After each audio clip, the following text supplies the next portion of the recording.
of Allegiance. I pledge allegiance to the flag of the of the United States of America and to the republic for which it stands, one one nation, nation, under under God, God, indivisible, with liberty and justice for all. Wonderful. Well, welcome everyone. Let's do a quick board roll call. Kevin Campbell. Here. Kevin, is your video on? Oh, there you go. Now it is. Thank you. All right. Eric Gordy. Here. Beth Praska. Here. Perfect. Brady Anderson. Here. Great. Brady, can you put your video on? Awesome. Thank you. Jessica Johnson. Here. Perfect. Amy Edwards is here. We do have quorum.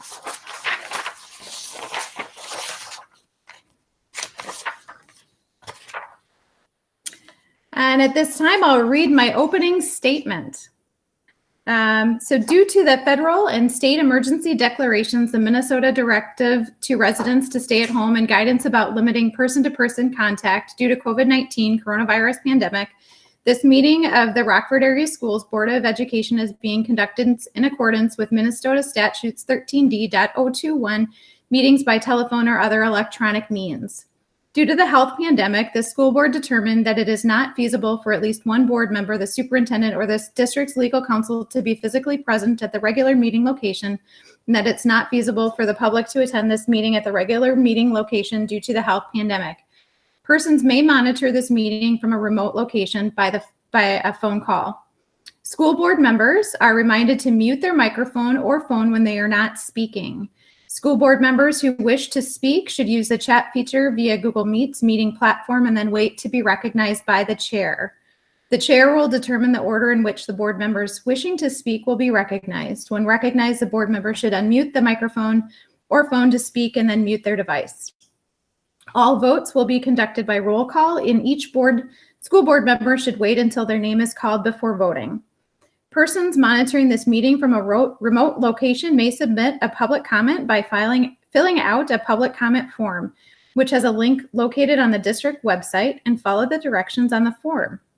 This meeting is being recorded, and access to the recording will be made available on the school district's website as soon as it is reasonably possible. All right. Well, and thank you everyone for all that you've been doing to be flexible as we've worked through this remote teleconference type environment, and it's great. We continue to get board business done, and I now can see everybody on my screen, which is fantastic. And we'll move on to the next agenda item. So the next agenda item is the approval of the agenda. This is Eric Gordy. I make a motion to approve the agenda as presented. Wonderful. Thank you, Eric. I have a first. Do I have a second? This is Brady. I'll second. Wonderful. I have a first and a second. Any further discussion? All right. Pending no further discussion, I will call for a roll call vote. Beth Praska? Aye. Eric Gordy? Aye. Kevin Campbell? Aye. Brady Anderson? Aye. Jessica Johnson? Aye. Amy Edwards, aye. The agenda passes. Next up is our recognition, and I will call on Superintendent Dean. Thank you, Chair Edwards. Good evening, everyone. So I'm super excited about this recognition tonight because we get to recognize the Aviation Art Contest winners. And if you've ever seen the art that these kids produce, it's just so cute. But anyhow, congratulations to the third graders, Mary Dahl, Lily Wathan, and Brooklyn Seabird, and 8th graders, Brianna Salzar, Anika Perlich, and Ty Kolviak. The winning artists in each category will receive a gift certificate for a discovery flight, recognition at an award ceremony, and other accolades. Additionally, the artwork in each group will be reproduced on individual 2020 Minnesota Aviation Art Contest postcards. The artwork will travel on display throughout the state, and a reproduction of the students' artwork will be added to the Reams permanent collection of Minnesota Aviation Art Contest winners gallery wall located at Reams. Reams now has 21 students who have placed in the statewide competition over the years. And you can see there's a link at the bottom of your page where you can click on it and see the art that the kids submitted and won. And it's so cute. So if you have a moment, if you haven't looked at the artwork, the winning artwork, you have to click on the link. So it's just adorable. But that's my recognition for the evening. Thank you.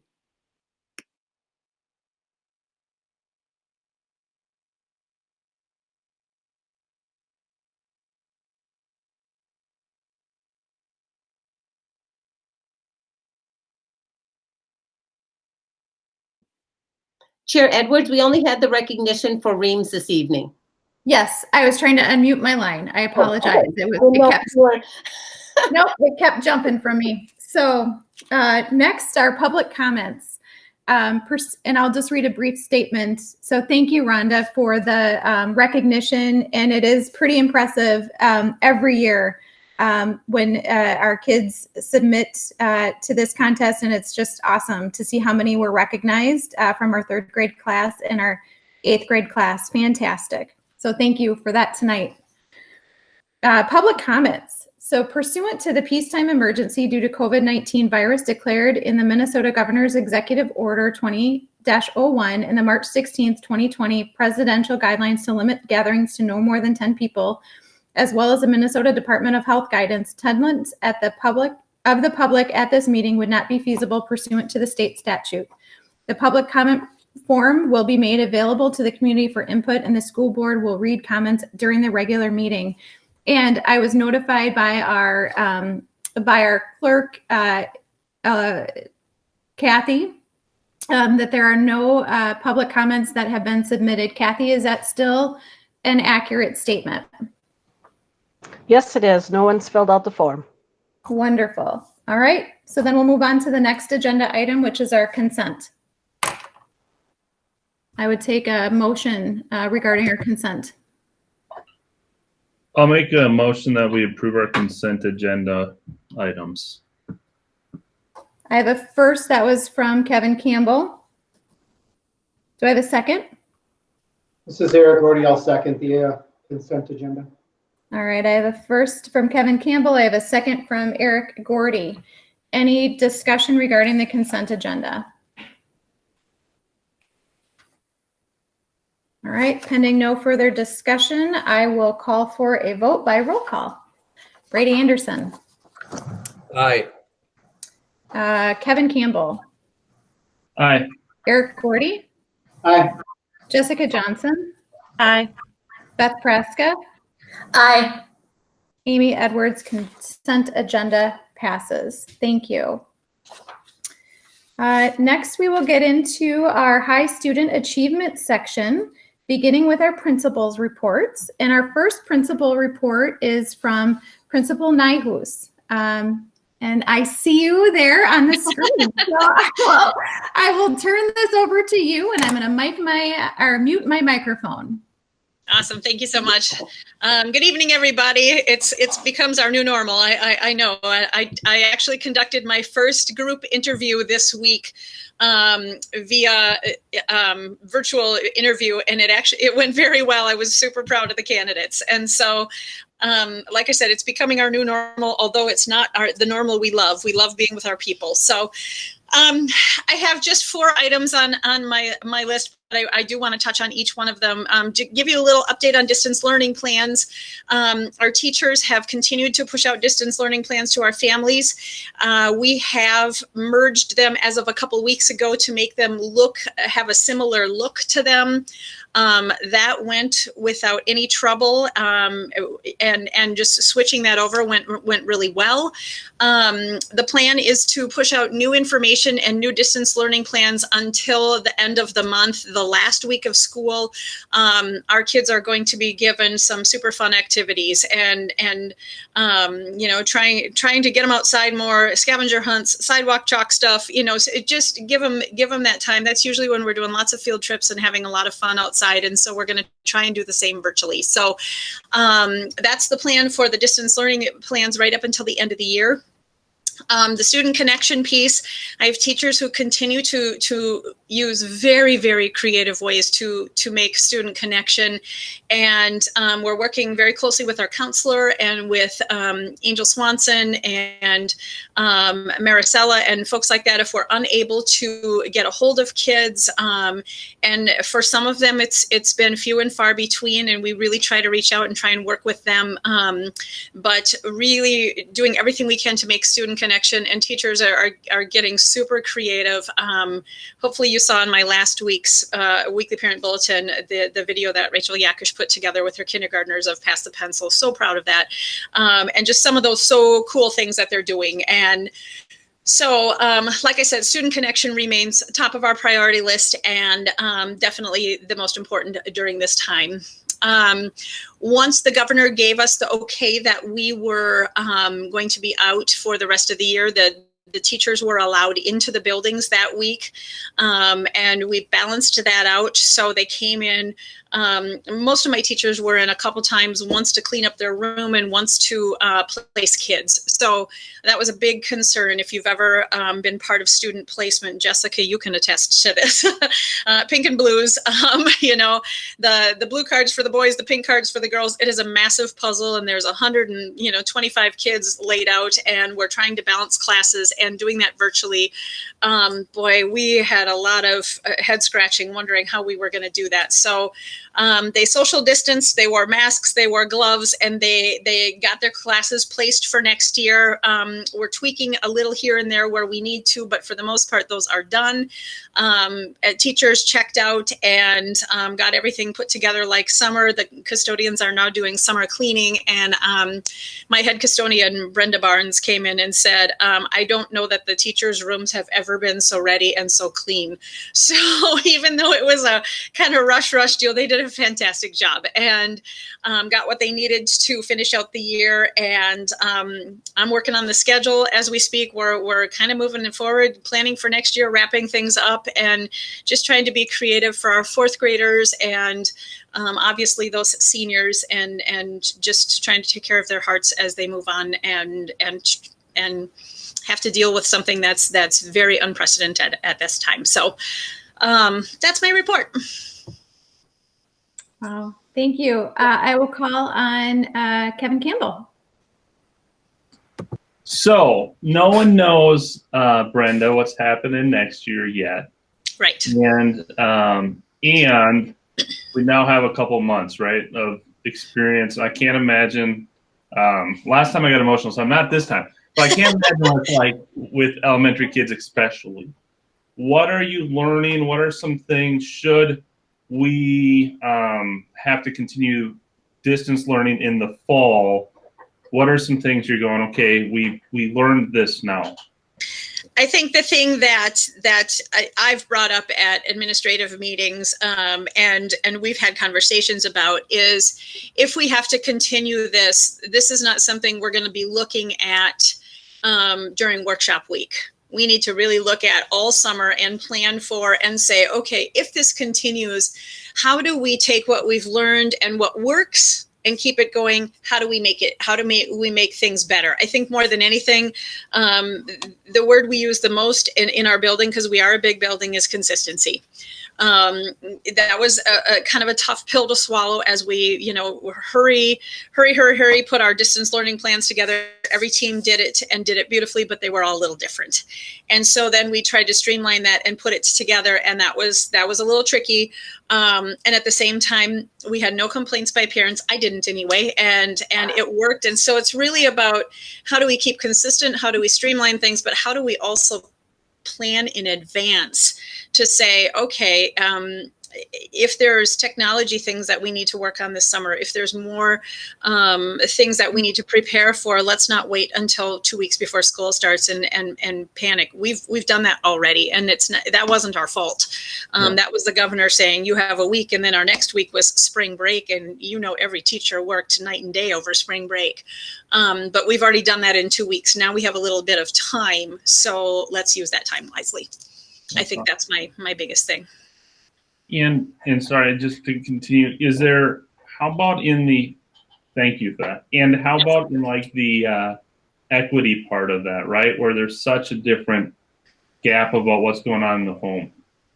Right. And obviously that's a big part that we look at, because if we have a child or children that we were barely able to touch base with or barely able to connect with, how does that look different if we now move into weeks and weeks or months of this, that we make sure that we try and connect with them, and it changes daily, and so it really depends. We're taking our lead from the state, we're taking our lead from the governor, but at the same time, those are absolutely strong considerations.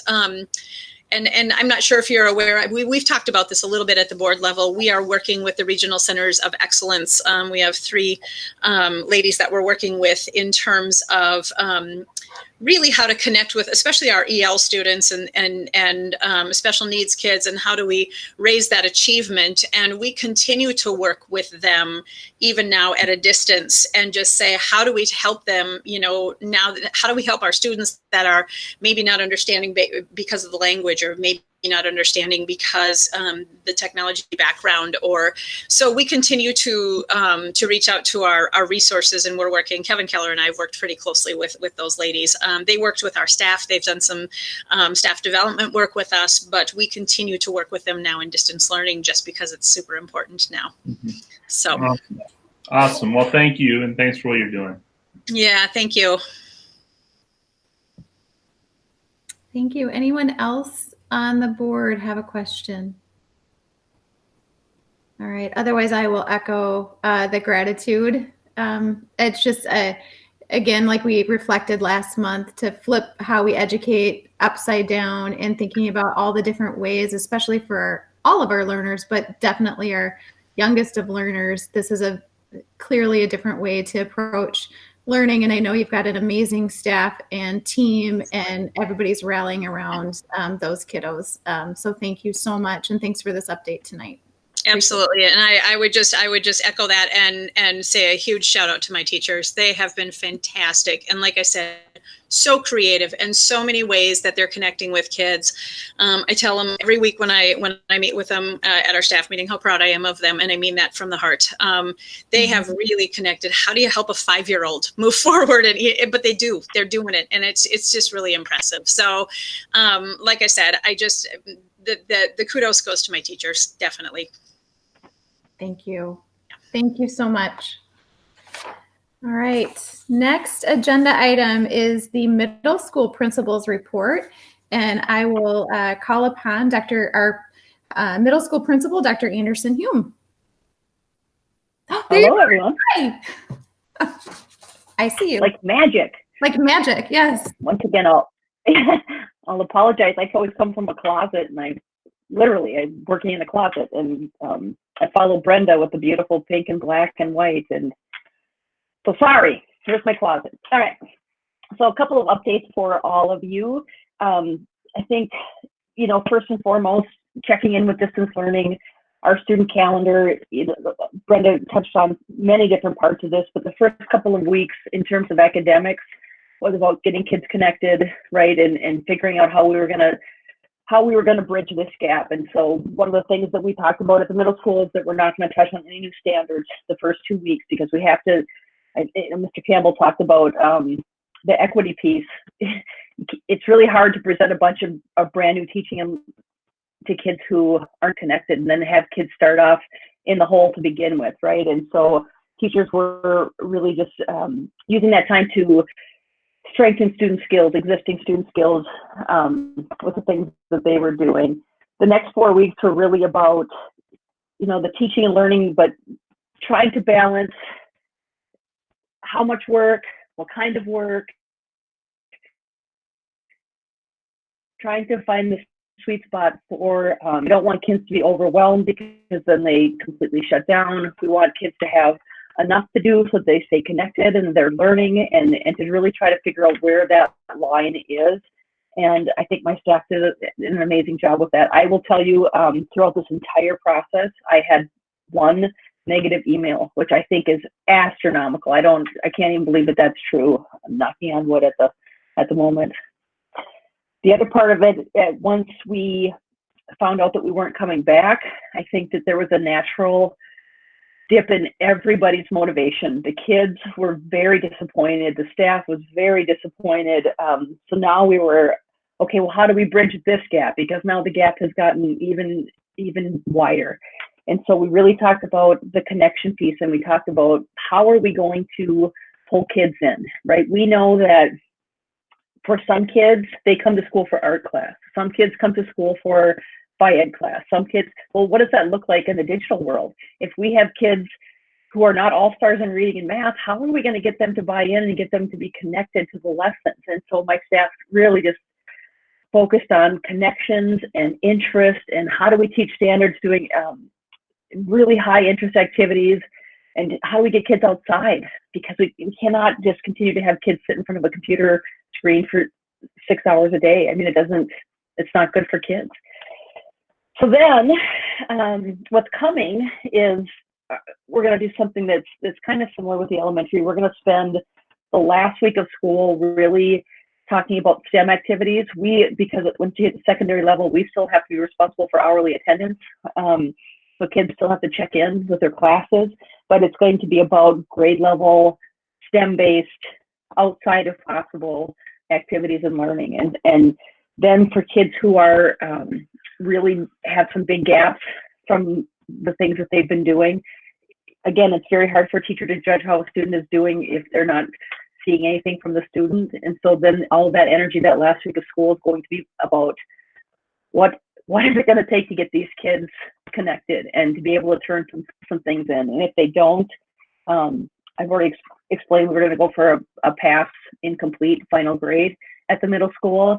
And what that incomplete does is it gets them another month of school, because we have to figure out how to teach them the things that they didn't get during this time. I mean, that's our responsibility, and that's what we have to do. And so I know Mr. Keller is probably going to talk about summer school, but for the kids who don't get it now, who didn't get it in this distance learning, we're going to double down and close the student to teacher ratio and really try to get those kids and figure out how we're going to get those kids to buy in. If we still can't do it, we have plans. What are we on now? X. In August with targeted services, where the state has said, okay, you can do some really low level face-to-face stuff, and that's where it's going to have to come into play. I'm going to answer you in advance, Mr. Campbell. I don't know how about the face-to-face stuff. Boy, I think that's a tough sell, especially at the middle level. So that's where we are with student calendar, what that's going to look like. Our facility, we're in pretty much the same shape. When we found out we weren't coming back, teachers came in, got things cleaned up. Our custodial staff is already cleaning rooms, so they're well ahead of that schedule. We still have a bunch of student stuff. We have medication still in our building. We were without a school nurse at the end, so she was was out of the building, and we have gym locker materials still sitting in bags. We probably could just keep them and use them for science experiments next year. I don't know. So what we're hoping is there's going to be a push where kids will have to return textbooks, library books, right? District-owned technology. And so we're going to pair the rest of the stuff that we have to get out with that stuff coming back, and to try to really reduce the number of trips for families. And then we'll hopefully tie in with the high school with their schedule as well. And so as a district, we can say, okay, this is the day or the 2 days or however much time we decide, this is where you're going to bring all your stuff back and get anything that you left behind in the building. And then finally, not great news. I'll just preface that by telling you, I've been talking about standards-based grading. With the virus, that has hurt us. We needed every bit of time that we had left in the year, and some time that's coming up this fall to finish the work that we needed to do it for standards-based grading. I promised my staff that we wouldn't do it unless we were going to do it well, and that we were going to come off knowing what we were doing and what our approach was. And I don't believe that we have the time to be able to do that at the start of the school year. You know, we could certainly, I have to talk a lot to families yet about what this means. And families are full right now. They don't want to hear me talk about standards-based grading right now. They really don't. And so I think that would be a bad decision to keep pushing that. Our staff has worked miracles. I think it would be a very detrimental thing to the climate of my building to say, I know you've been working super hard, but now we're going to keep pushing the standards-based grading thing because we're going to do it at the beginning of the year, and no ifs, ands, or buts about it. I think that's a bad decision. And so I told them that we're going to hold off and not roll it out at the beginning of the school year. And I'm not sure what that means. I don't know. I've talked with John Engel about could we do a mid-year rollover? You know, and some of that's still in the works. I'm not really willing to give up on it yet, but because I think it's the right thing to do, and I know it's what we have to do. And we are 85% of the way there. You know, we would have been ready, but this has hurt us, and so I'm a little fearful of not doing it well for them. And with all the work that the teaching staff has done to this point already, I think that we have to do right by them. So I believe that's everything I want to tell you. Thank you. Questions for me? Yeah, anyone have questions?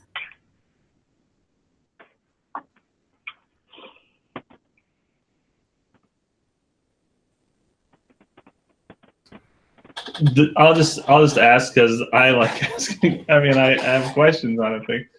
So summer school is another thing that's been coming up, right? The district, Right. The commissioner of education. I was on the call with her as a board member, and she didn't want to talk about fall at all. She wanted to talk about summer, and for summer they decided, from my understanding, they're going to continue with distance learning. So, and I think I heard your answer, but so my question on that always is, well, if people are struggling with distance learning March, April, May, what will change in June and July? Is your plan just doubling up staff, or how do you think that will change? Well, I think that the two things that we always can do in terms of providing interventions is additional time and additional attention, right? Those are the things that we can start with that have the most influence. So in summer school, staff we always have the term in our building, the consequence for not doing your work is doing your work, right? The teachers give valuable, important work. It's not fluff, it's not busy work. They're giving it to you to make sure that you are understanding a state standard, because that's what we have to do. If they aren't getting it now and they need more instruction, they're going to get that at a smaller ratio in the summer. So we'll have, what we have done is, well, and again, I don't want to steal Mr. Keller's thunder, but using some of that A&I money to be able to have teachers working with smaller pockets of kids. And so that's the attention piece. And the additional time, obviously, is, you know, we're going to have to figure out how our teachers who are teaching summer school are going to have access to the work that wasn't completed now in our current distance learning plan, because that's the important work. It's not, that work doesn't change, and there's no need for teachers to recreate the wheel. They've already done that work, right? And so how can we give our summer school teachers access to that in an organized, not crazy way, so that the kids can just keep moving forward? The more of it they do, the better they're going to be, right? And so any amount of success is success. Even if you look at it and say, okay, well, kids did, they got caught up in math and reading. Well, that's excellent. That makes me happy. That's what we want them to do. Even if they do an additional assignment in each class, that's additional learning, right? And so every piece of it's going to be important. And our safety net is targeted services. And if we can't get them in June, then we have to get them in August. I mean, there's no other answer. We have to get them. Well, thank you. Thank you. All right. Any other questions? I'm not seeing any. Thank you. Thank You know, again, I'll echo each grade has different needs, and you know, thank you for addressing the equity side of it. Thank you for addressing the learners that are struggling with the distance learning. Thank you for honoring the fact that once the governor said we're done, some kids said, well, I'm done too. You know, and how do you catch those kids? And you know, our obligation is to do our very best to give kids the environment in which they can learn. And this has been, without question, a challenging environment to do so. And so I just thank you for your honesty and bringing those issues forward. And similarly, you've got an amazing staff that has lifted and flipped and done all of these things from in a really rapid pace to do their absolute very best to meet the needs of our kids. And so I just want to express gratitude to you and gratitude to your team. So thank you. I appreciate that. My hardest lift through this whole thing is to get teachers to be kind to themselves and to let, you know, they just work very, very hard and take it very seriously and know the impact they have on these kids. So thank you. Appreciate that. Tremendous. Yeah, thank you. All right. Next, we will move on to our high school principals report. So I'm going to call upon Mr. Menard. I'm not sure if he's going to show up in a TikTok video or what's happening right now. Nice. No. Okay, can you hear me okay? Yes, perfectly so. Thank you. All right. Good evening, everybody. Sharing a few updates from the high school, just talking about our processes from a building standpoint. As the other principal said, from as a reaction to the news of Governor Walz putting in the order for distance learning for the remainder of the year, we decided to have teachers come back in the building, clean out their classrooms, and get the building as summer ready as possible. I do see the custodial crew working very hard right now, cleaning out teacher classrooms, doing the deep clean and resetting them for the fall. And that's good too, because we do have an awful lot going on in the center of our school, as the media center is going to be getting some updates. We think it's really important that when the students do come back, and there's not a certain date for that, but when that does happen, we want there to be a couple of things that are really special that kind of celebrate them when they come back. And one of those is going to be the significant updates being made to our media center. And I have to thank the Rockford Education Foundation for giving us the funds to be able to start that endeavor. So we're very excited about that.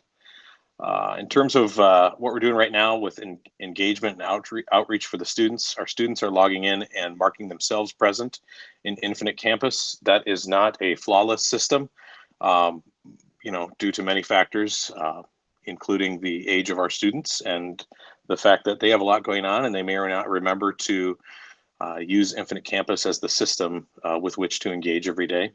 And they may just be going on to Google Classroom and finishing their assignments that way. So we do have an awful lot of teachers who are logging in every day and cross-checking and making sure that every so often students that are participating are being marked present in our attendance software there. We also have a student concerns list. So our guidance counselor, Jill Gordy, is having grade level meetings frequently to check with teachers to see who's engaging regularly, and even if so, are they frustrated? Are they stressed out about it? Do they feel overwhelmed? And then who are those that maybe started off strong, but as Dr. Anderson-Hume mentioned, maybe have disengaged or underengaged since the news of the closure through the rest of the year? And then finally, who is just not getting it and who's not found that rhythm yet after several weeks? And what are we doing to both discover the root of the problem, offer resources, and try to get them back on track? And so that leads me to kind of our grading update and our accountability update for student learning. I asked our teachers on May 11th to publish their plans for the remainder of the school year. In other words, give students the knowledge of all of the major assignments, activities, tasks, and assessments that were going to be coming up up through the remainder of the year. Not necessarily having all the videos published or all the assignments out there, but just letting them start kind of a task list for each class.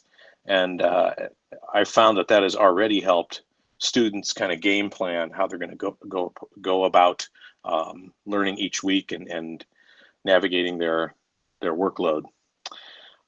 We've also made the decision to deliver all finals from the 27th through the 29th of May. So our seniors, if they're not taking a synchronous, in other words, real-time final online, they will have to submit all their work by 11:59 p.m. on May 28th. And our 9th through 11th graders will have to submit all their work by 11:59 p.m. on the 29th. There are 3 teachers in our building giving what you would call a traditional test. So, with the effects of distance learning and working in an online platform, we have found many other ways to assess our students rather than a traditional test. So I want to commend our teachers for demonstrating that growth, even in distributing what they believe to be a suitable final summative assessment for their course. And so some mentors that I have in the past have taught me a really interesting quote, and that is, never waste a crisis. And so in this time of distant learning, we're going to be using that last week. With the flexibility we have in our teaching schedules and the ways that we can engage students differently, we're going to use that last week to give what I call a rocket grade boost to our students who need to kind of cross that finish line. This is something we normally do every year, whether it's in person or not, typically with our seniors. If they haven't quite passed that last required course, we kind of all hands on deck to get them to get things done so they can receive that diploma. We're going to be doing that grades 9 through 11. But knowing full well they didn't get necessarily the full experience of this past spring semester, we're going to be moving forward with a plan that bridges our rocket grade boost with a sort of an alternate plan of the fall that I'll talk about in a minute. We're looking into pass-fail considerations, and that's why I created an agenda item that will be coming up soon, because I need your help with that. Our staff has been really good at adapting to all the different needs of our students, to all these brand new learning tools, and let's face it, to several different ways that people can get in touch with them, and just trying to manage and juggle who's talking to them, what app are they reaching out on, what do they need to know, what's urgent. We've had a couple of hiccups there where messages were lost or crossed, but for the most part, when I reach out to them, they're apologetic and they try to learn. And those teachers who are taking advantage of those learning opportunities are, again, growing professionally leaps and bounds. And so that's been really, really neat to see. Again, some of our students are starting to shut down. Some of them are done. Some of them are sad. So we try to reach out, and a couple of our high school teachers also created TikTok accounts because that's where the kids are. And, they want to see and they want to, poke fun or at least make some snide comments or whatever. And that's what we're here for, because we want to also offer some levity especially to our high school students, because that relation can be really tenuous between a teenager and their parent in a very stressful pandemic, where all the parent wants to know is if the student has a handle on things. And students can have a strong reaction to that because they also want to think like they got this and they don't need help. And if they do, they don't want to admit it sometimes. So we want to be able to step in and cheer that student up a little bit so that it doesn't get to be too much of a negative conversation always when it comes to what do you have to do for school, or how did you reach out to a teacher today, that sort of thing. Our communication efforts are all over the board. We have weekly updates. We have a virtual end of the year awards ceremony that's happening this week.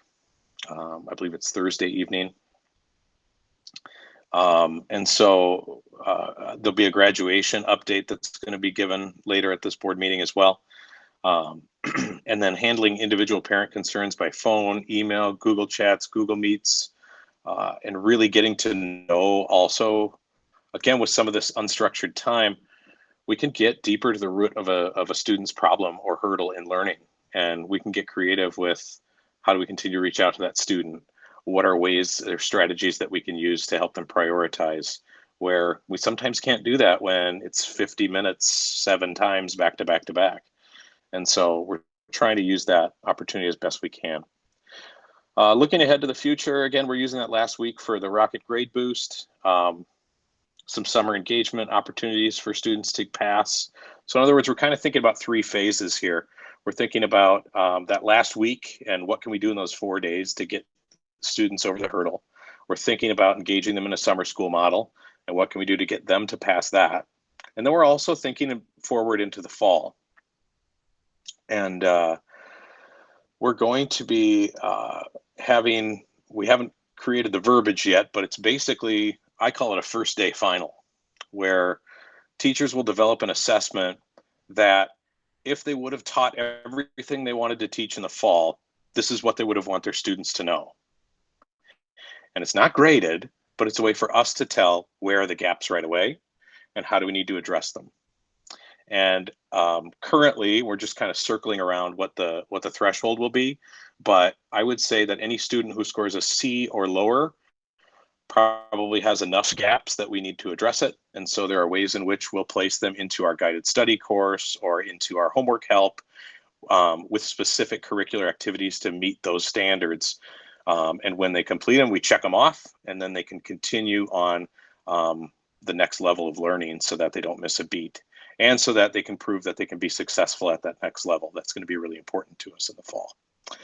We're going to coach the students to become better academic managers of themselves. So how to get that to-do list, how to create your own planner. I mean, we've shared resources with them, but not knowing where they are or when they wake up in the morning, it's hard to ensure that they're using them to fidelity. So maybe they need to create their own. And there are other ways that we would approach this again if we continue in the fall. We'd also like to find greater support and outreach systems. You know, our society is going to have less limitations than we did on March 30th. And so are there more creative ways that we can reach out to students that need more help in a way that is safe and reliable? So those are some of the things that we've been growing with over the last month since we spoke with you last. And those are some of the things we're talking about for how the end of this year could look, how summer could look, and how I hope it looks when we come back in the fall to, again, create that bridge of learning so that students can continue next year successfully. Thank you so much. I'm looking out at my board. Anyone have a question or a comment? Kevin, nothing? Well, I know he's going to there we present go. some more things up here, so I'm going to wait because I'll wait right. to see the other ones. Sounds like a plan. Okay. Great. Well, thanks for this update. You've got like 3 agenda items to follow. So as long as nobody has any immediate questions right now, we'll go on to the next one, which is the change in grading practice. But before we do that, I would like to just say really quickly how impressed I am equally with how the high school department and team and staff has really shown up in different ways to engage with this level of learners and young adults. And as they're thinking about what the COVID pandemic means to them as their families, they're learning, trying to figure out ways to stay productive and engaged in their studies, and also missing parts of their experience, right? That is something called high school, which is passing friends in the hallway, which is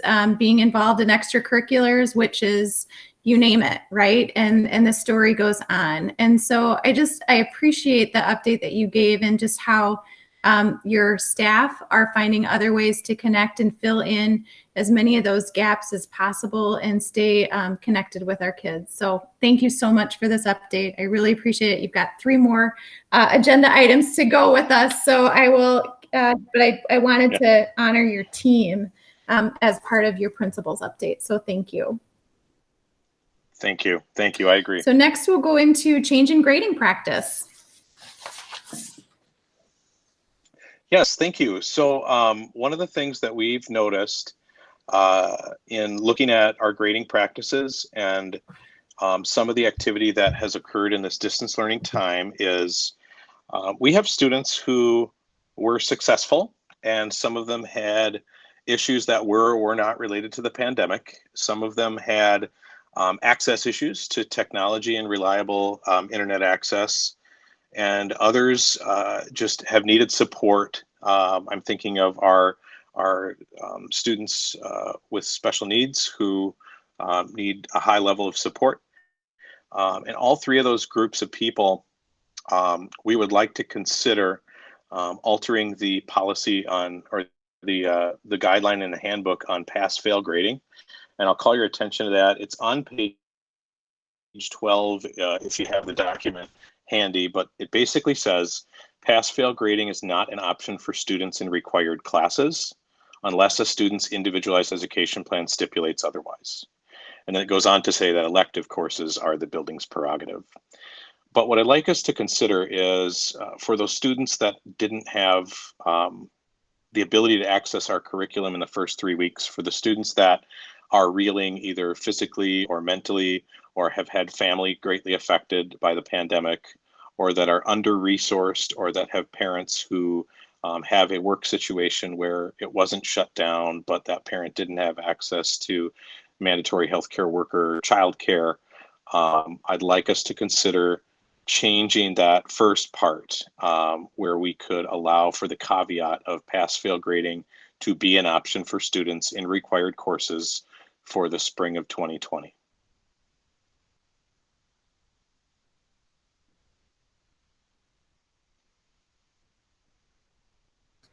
So I have a question. Can I go, Amy? Perfect. Yes, you may. Perfect. Yep. Thank you. My question is, and Paul, I completely understand the do no harm piece, right? And you, I know you probably thought this through, but what does that do for like what's next for colleges and stuff? Do they recognize a pass fail in the required classes? Yes, they will. The NCAA came out with a ruling that it will not affect the class of 2020.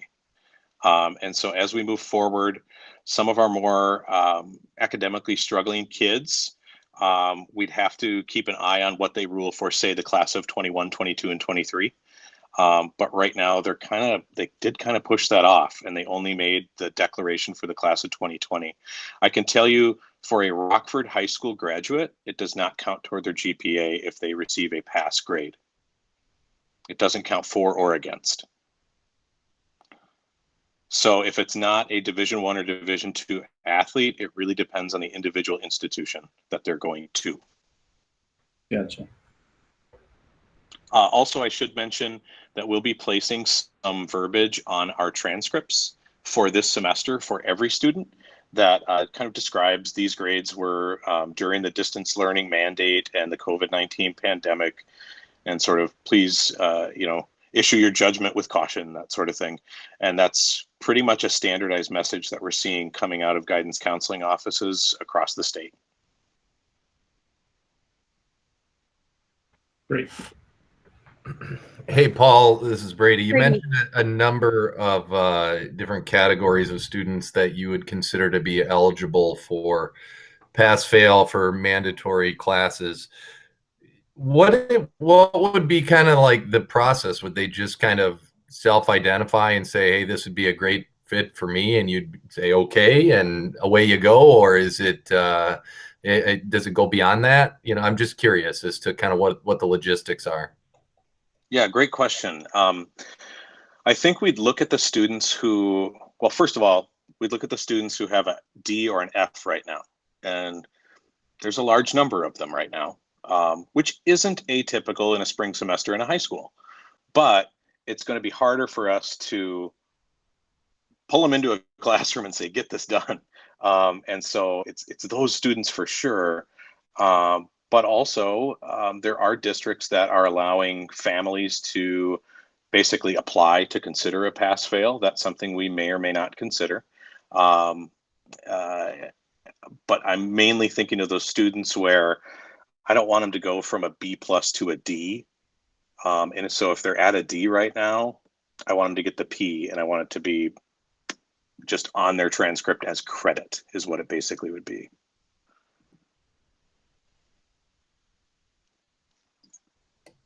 Perfect. Thank you. Mm-hmm. Great question. Any other questions? Not seeing any. So this is both a briefing and an action item. And Principal Menard is asking us to consider amending our current handbook, which would allow for pass-fail grading practices for required classes during this time. But we do need to, that would be a vote. We would need to have a motion and a second for that. I'll make a motion then that we do as requested and make the amendment for this period of time. Thank you. So that's a motion on the floor by Kevin Campbell. Do I have a second? I'll second it. I have a first and a second. Any further discussion or questions or clarity needed? I think the one question that I had just as it relates to the process side of it is, would we like this to be just open-ended, like allow required classes to be on a pass-fail basis during this time so that you then, Mr. Menard, can help to put the framework together with the counselor and with your faculty as far as how you would use that latitude? Is that what the best way to do it? Yeah, that would be preferred because Okay. we don't necessarily know every situation. Perfect. Just wanted to make sure that we talked about that as a board and you got what you needed. Sure, All right, good. Perfect. So I've got a first and I've got a second. I've got a motion ready for a vote if there's no further comment. And I see no further comment. So this will be a roll call vote. I'll start with Jessica Johnson. Aye. Brady Anderson. Aye. Beth Praska. Aye. Eric Gordy. Aye. Kevin Campbell. Aye. Amy Edwards, aye. This passes unanimously. Thank you. All right. Next, we are going to, oh, this is a fun one. Resolution to certify the listing of graduates. Would you like to present that? Or Rhonda, would you like to present that? Otherwise, I can present it, but anything you'd like to say?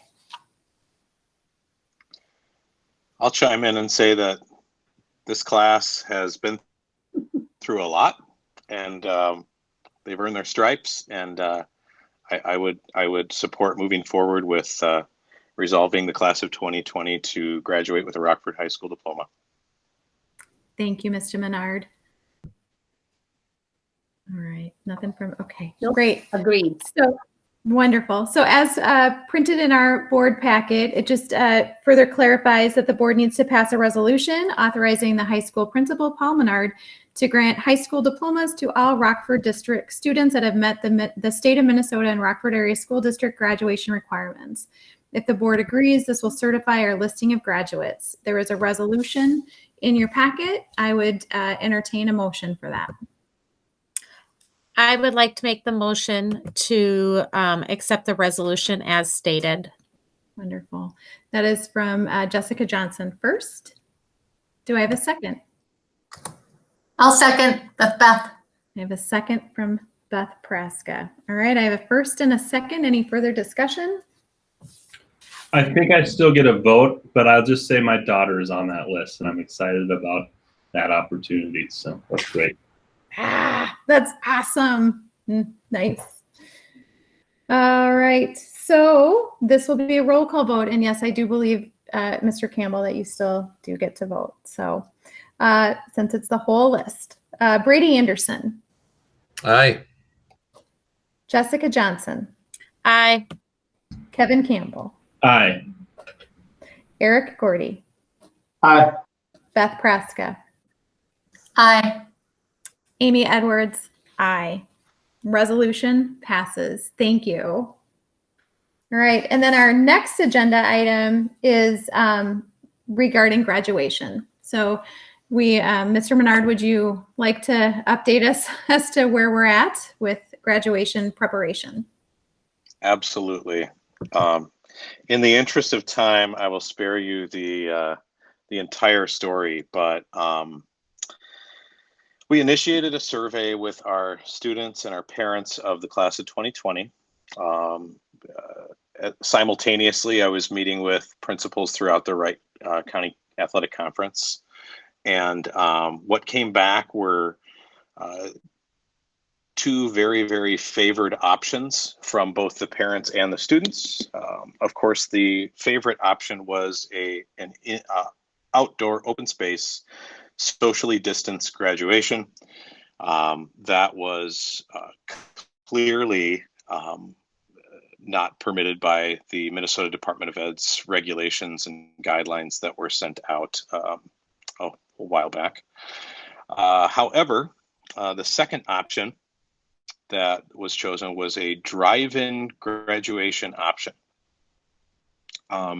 This is an idea that came out of our guidance secretary, who was just kind of spitballing, how could we get the kids together in a safe way? So I want to call out Samantha Bloom for her creativity before this was a thing that spread throughout the South, and now you've probably seen articles about it and things, but Samantha thought of it first. So I want to give her the credit there. And we've been kind of dreaming about it ever since. Right around the time the survey went out, we did get an email from a production company in Des Moines, Iowa. So Bright Productions will be coming up, and they have their own staging. I like to tell people so that you can visualize it. Picture a pretty decent county fair, and the headliner is about to come on. So that's kind of the size and the scope and the lights and the sound of that. So it's not the state fair, but it's a really good county fair, okay? So it's like, it's a stage that's elevated 5 feet, 20 by 24 feet. So it's a pretty significant platform. It will be out in the student and RCC parking lot. That stage will face the baseball field, and cars will park facing County Road 50.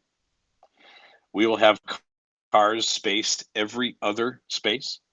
And instead of being arranged alphabetically in these odd times, why wouldn't we arrange them by vehicle size so as to reduce sightline issues? So currently they are RSVPing with which type of car they're bringing, and my secretary is helping to assign them seats based upon the size of their vehicle. Prior to the commencement exercises, we're going to have teachers and other staff that are volunteering to line the students up, and they're going to process from the faculty lot near door 1 around the RCC and into the ceremony. And our band director, Gerald Fertig, right away when he knew that face-to-face wasn't a likely option, but it didn't come out yet, he began assigning his band their instrumental part to Pomp and Circumstance, and he is currently arranging that 100% digitally. I don't know how he's doing it, but he must be working hard wherever he's working. And that will play at 5 p.m. And every graduate will be driven by a member of the household to their spot. So they're going to process down the center drive, and they're going to be escorted to their spots, which will be numbered and permitted.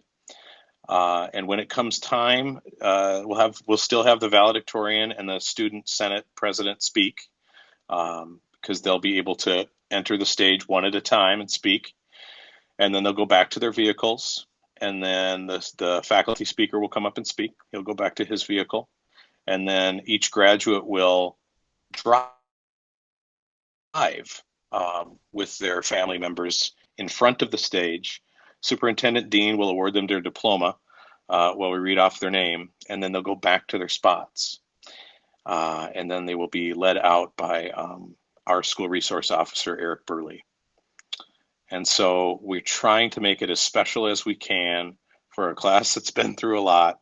And I will tell you, I'm very proud of the work of the stellar team behind me. We met in a parking lot today for an hour.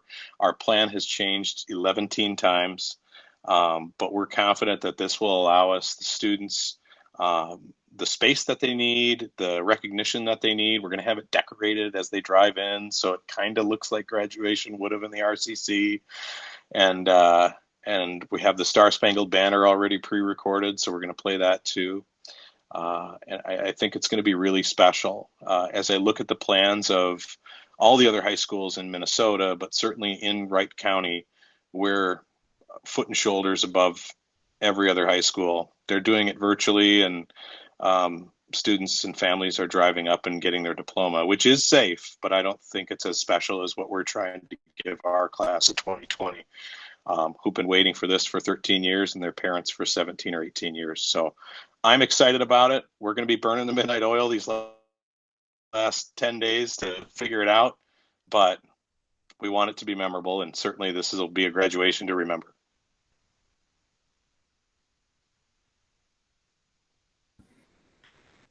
Wow.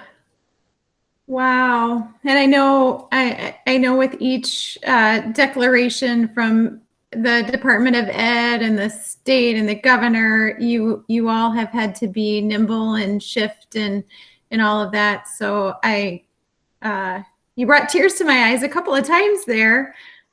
So thank you for that. Thank you for really doing everything possible amidst the constraints, right, that are out of our control in order to make this meaningful. And it's always meaningful, but really special for those kids and their families. And it sounds like you are really doing everything you can and you acknowledge the team surrounding you in that effort. So that is fantastic. So thank you for this update.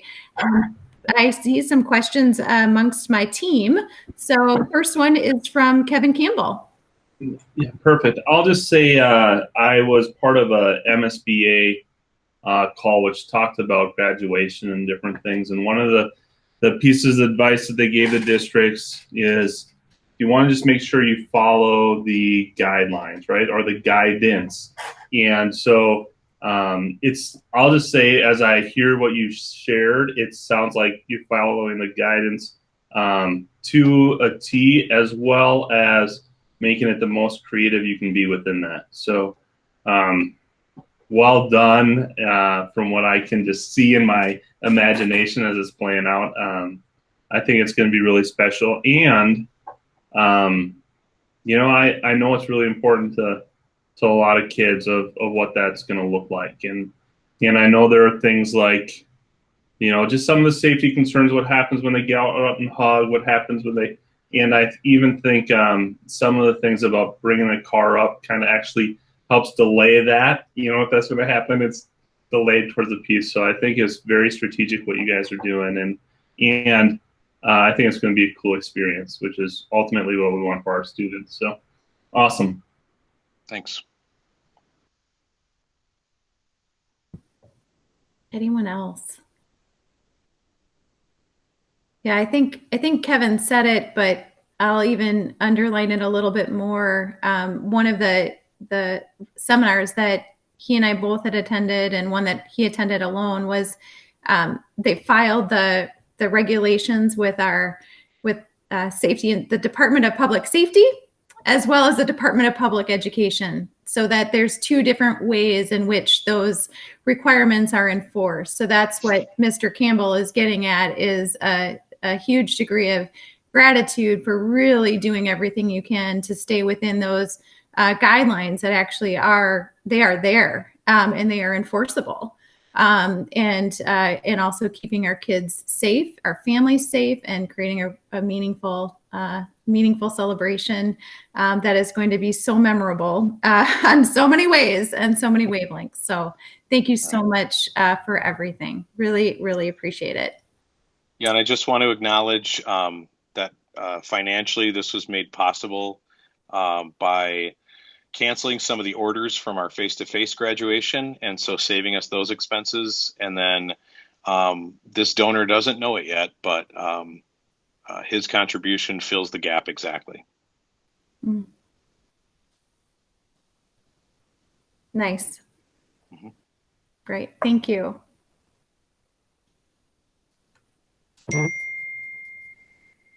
All right.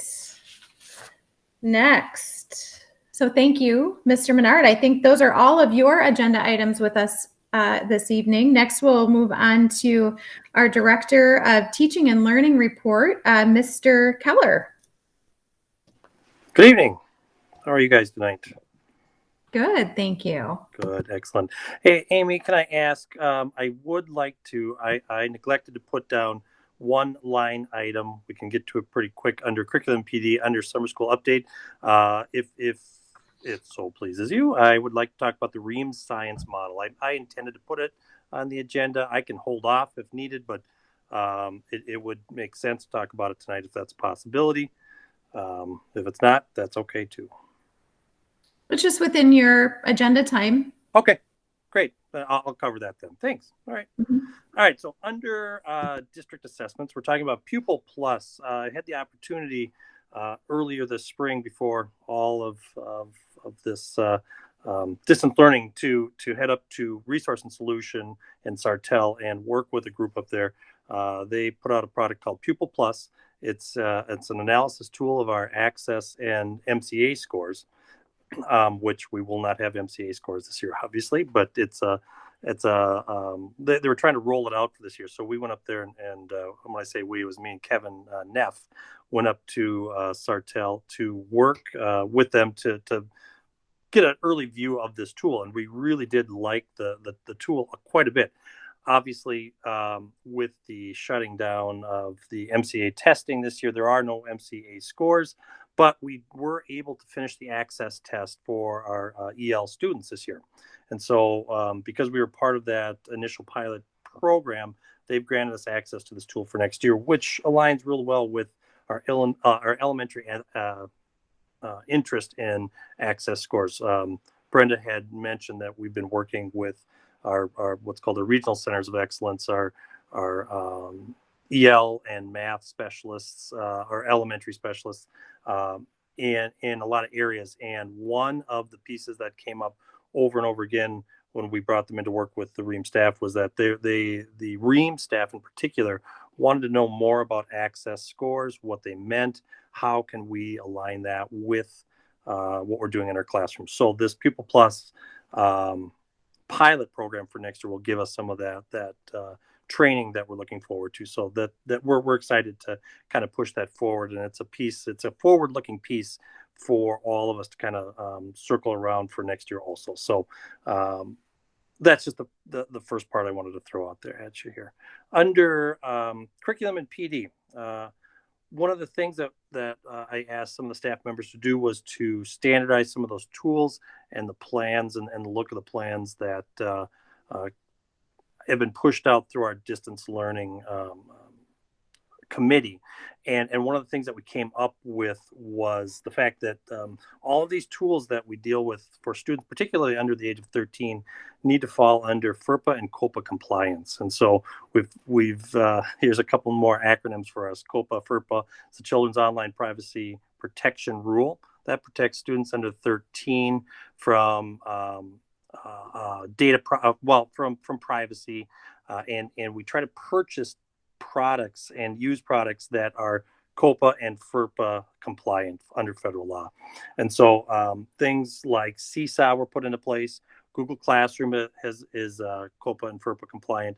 And so that's why some of the tools that we've put out are being used with our distance learning plans here. The particularly COPA, dealing with students under 13, we got to be real careful about some of the data that we put out and some of the information that we put out for students that are under 13 years old. So one of the reasons why we went with the E2 subscription to Seesaw under these circumstances is because we can work with those students because of the kind of how the companies produce that product and push it out. So that's an important piece that we've kind of worked through with our staff over these last couple of weeks.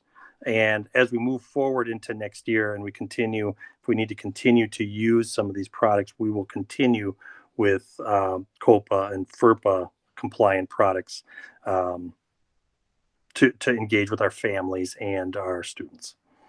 I'm going to jump. Now I'll just stick with it here. So Northwest Suburban, we had some Northwest Suburban training, and if there's any plus out of all of this distance learning, is maybe our ability to participate in PD, and one of the bigger opportunities came up through Northwest Suburban, where they opened it up to all of the participating districts like Anoka Hennepin, Elk River, Osseo, some huge districts.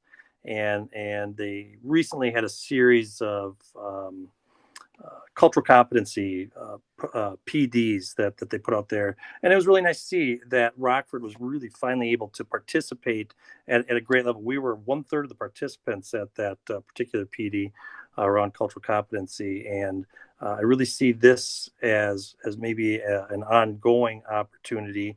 And I do, obviously, I want our students back in the classroom, but when it comes to PD, particularly around Northwest Suburban, I can see some of this distance PD as being an opportunity for Rockford. So I was real happy with the fact that we had 1/3 of those participants, even though, we're the smallest district in that Northwest Suburban Integration School District consortium. So another point I want to push out here is that MDE has a list of approved dyslexia screeners, and FastBridge early reading, which we are currently using at Reams, is on that.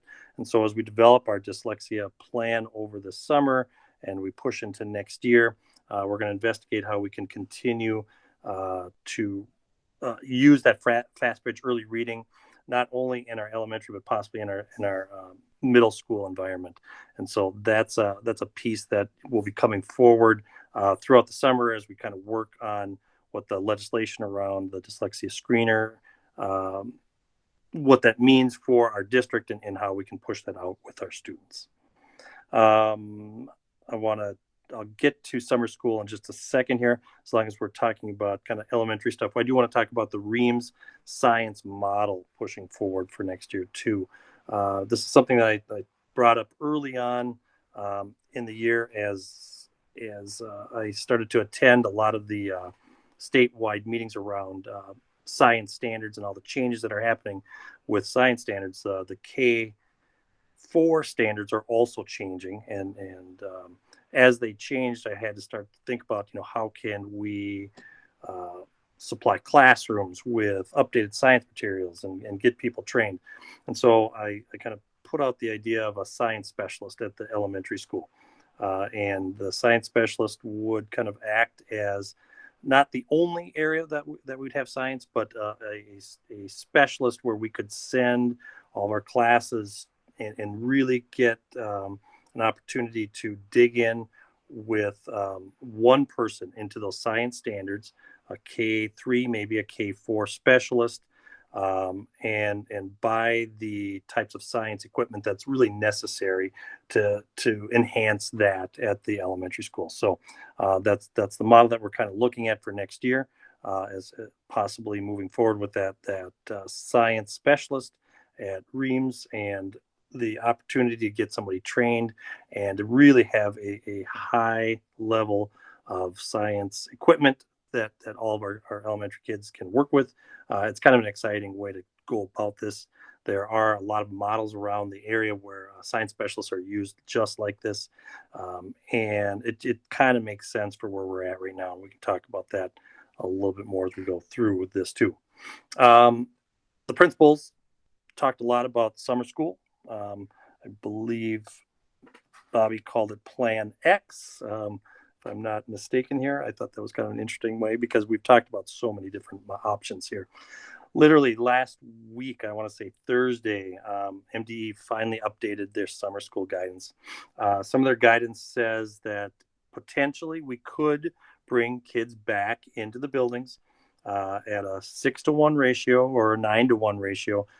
They recommend 6-to-1, but you could do up to 9-to-1, having kids coming back into the building. That's a potential scenario as we kind of move forward. Well, I know you heard a little bit from all three of the principals about what I was kind of calling our tier 1 plan that's just continuous engagement. That stems from the fact that we had a lot of students. We had a number of students that really didn't have access to devices for the first few weeks, and so I was able to move around some A&I money that was meant to be spent in the spring, and that money will be used to continually engage these kids for some of our students for the next few weeks if that's what's needed. We can give them an extra 3 or 4 weeks right away in June as our first tier of, for lack of a better word, summer school.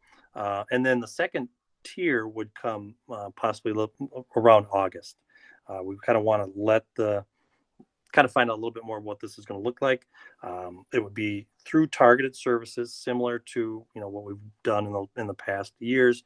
I've been talking to the folks at Right Technical who kind of support our targeted services programming, and I will have to put a plan out with them probably in June.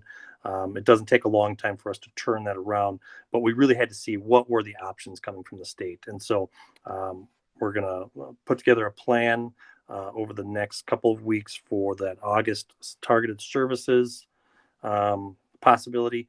And like we said, the students at Reams and the middle school and the high school will all have an opportunity for continued engagement.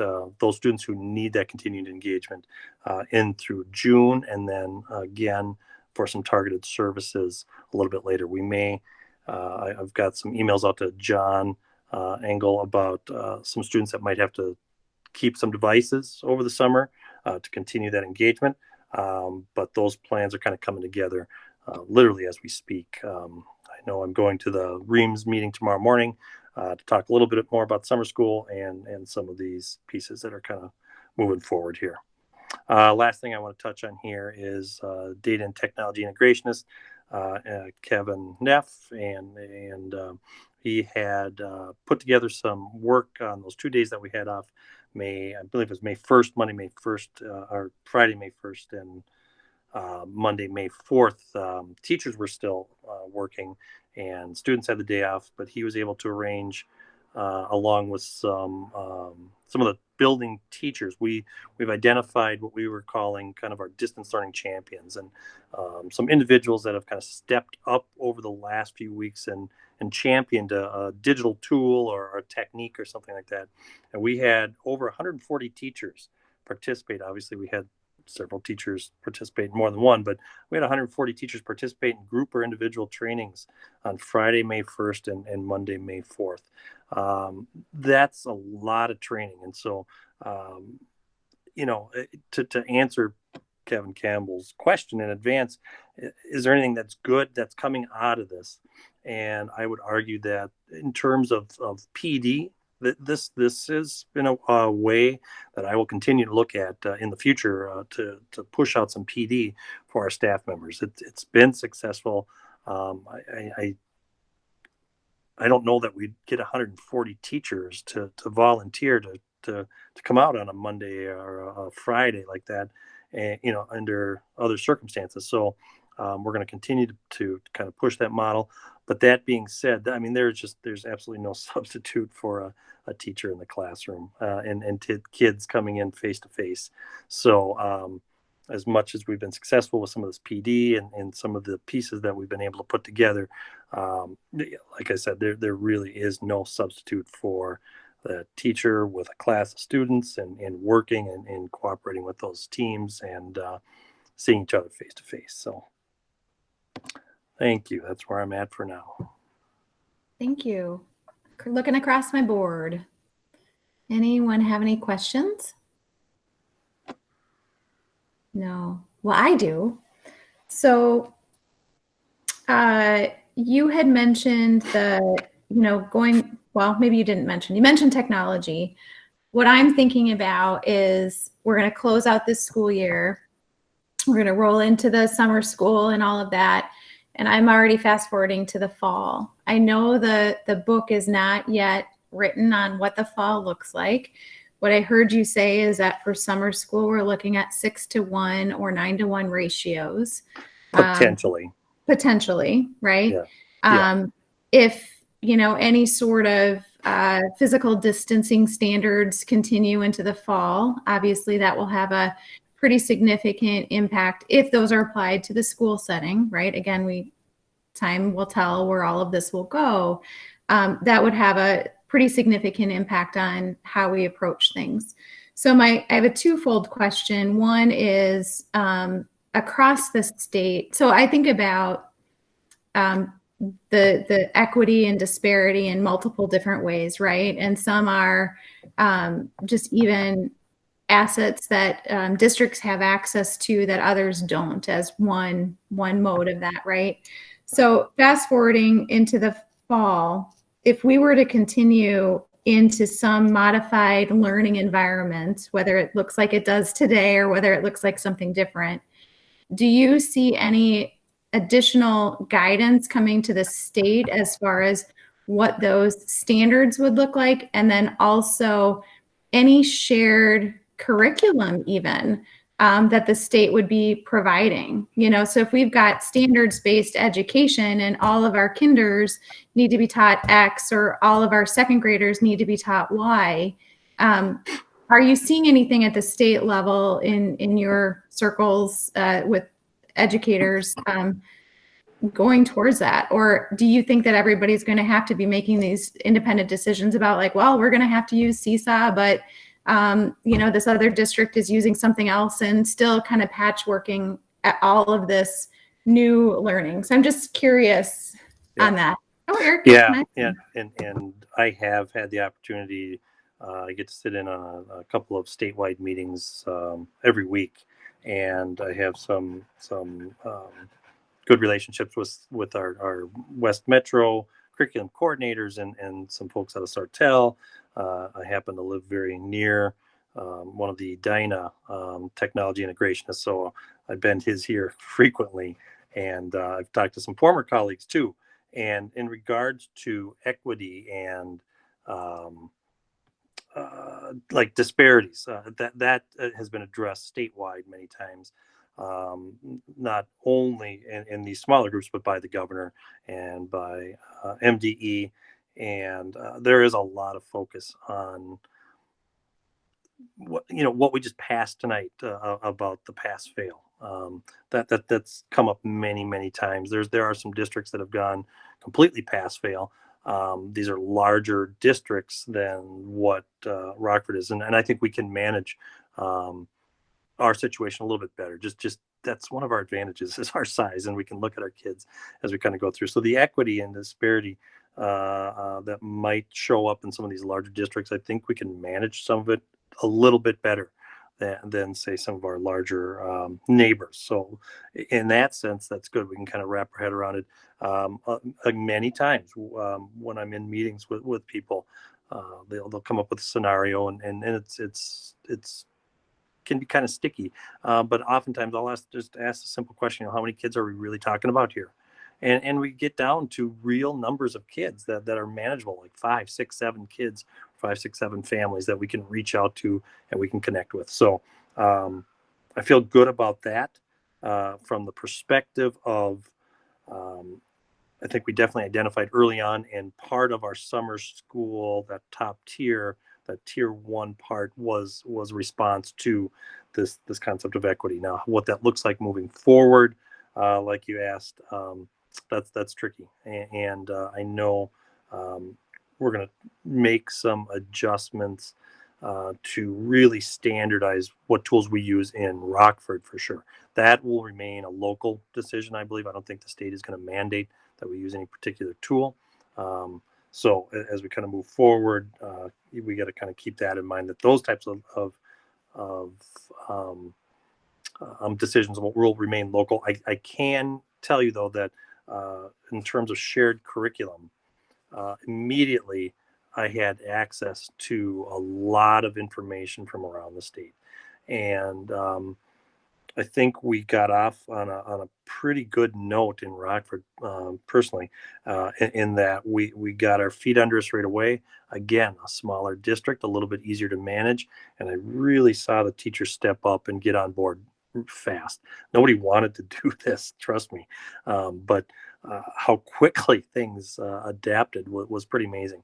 And I had the opportunity to see some other school districts that that did struggle a lot more than what we struggled. And trust me, we had plenty of struggles, and we still do. But again, being able to put our finger on it and having a smaller district really helped out here.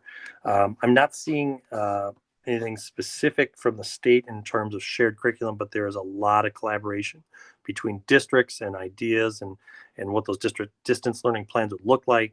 And it really did kind of show the districts that you know, the have and the have-nots in terms of technology.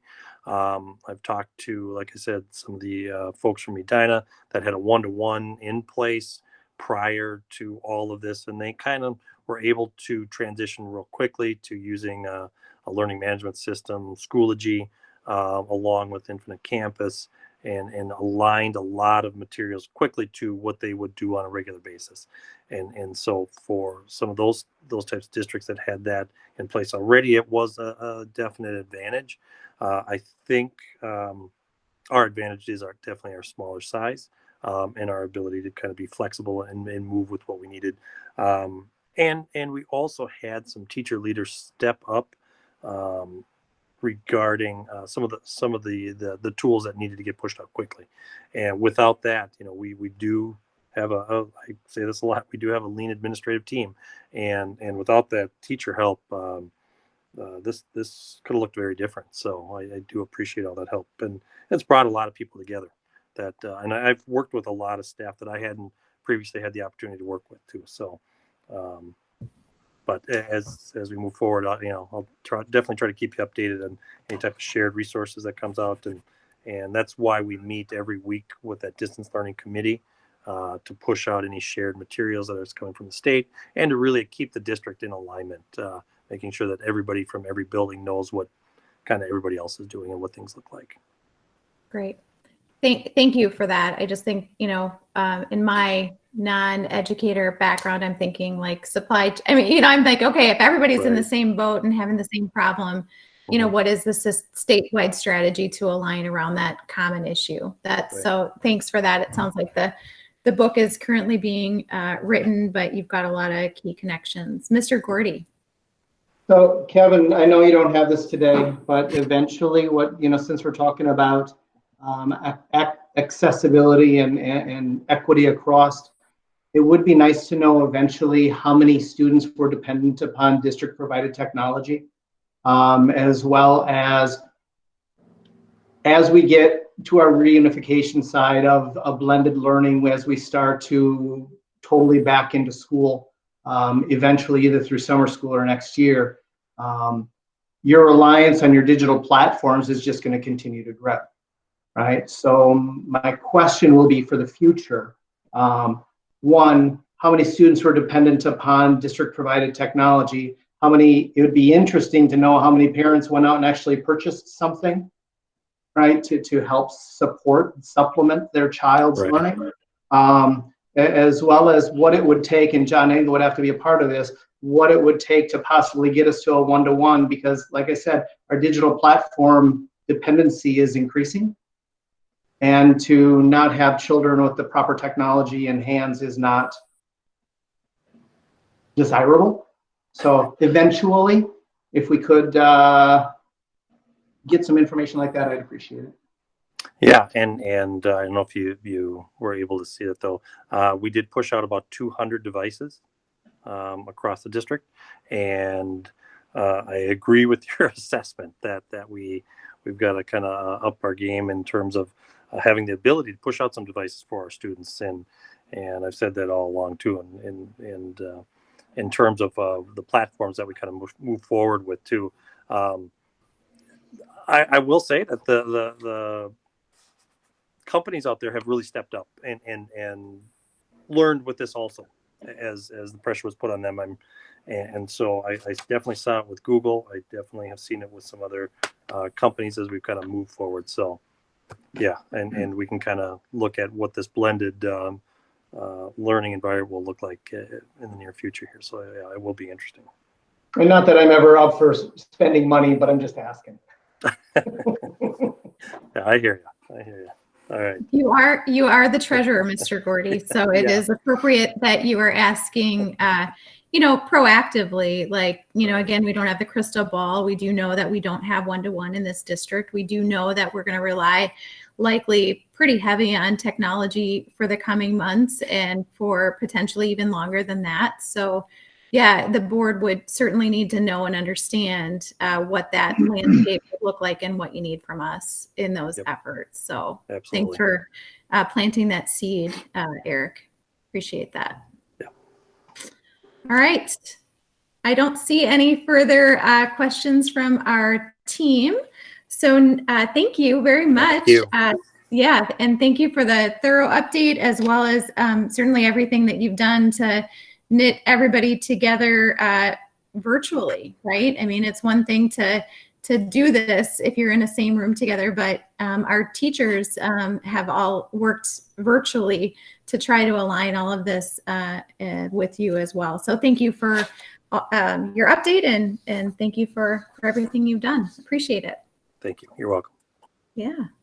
All right. Next is our IB program administrators update, and I'll call on Dr. Scheidler. There you are. Hello. Good evening. Good evening, Chair Edwards. Good evening, school board. Good evening, Rockford area schools community.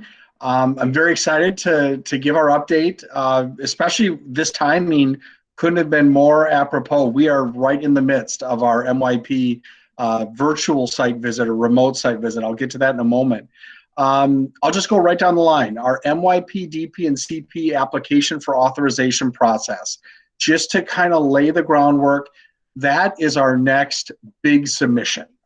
Chair Edwards, you remember last spring, right over spring break, we had our signature for our application for candidacy. We will be at the stage now by late June to sign the next batch, the next round of applications. The way we're getting there in this remote environment, we're engaging staff, individual, small groups, it could be with other coordinators, MNIB coordinators. I want to share an example. We had our CTE department, or our design department, that's business, tech ed, and agriculture teachers. We had Mr. Keller as Director of Teaching and Learning, Mr. Menard, and myself, and then staff, the CP coordinator from Champlain Park High School. And we had a half hour where we got to learn from their experience. They just became authorized last year.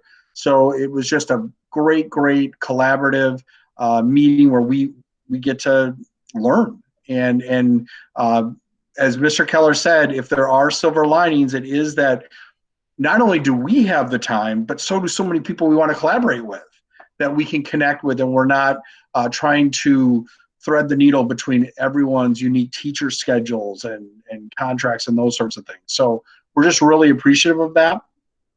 Point B, the application for authorization for MYP. We finished day one today. There were 8 Google Meets that our consultant facilitated. Our teachers and our counselor met individually with Nani Alamadishi. We have an amazing consultant.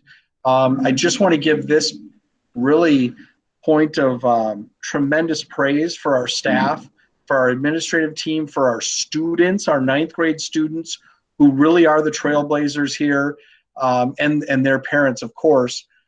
Nani has been a consultant for 42 schools. We're number 42.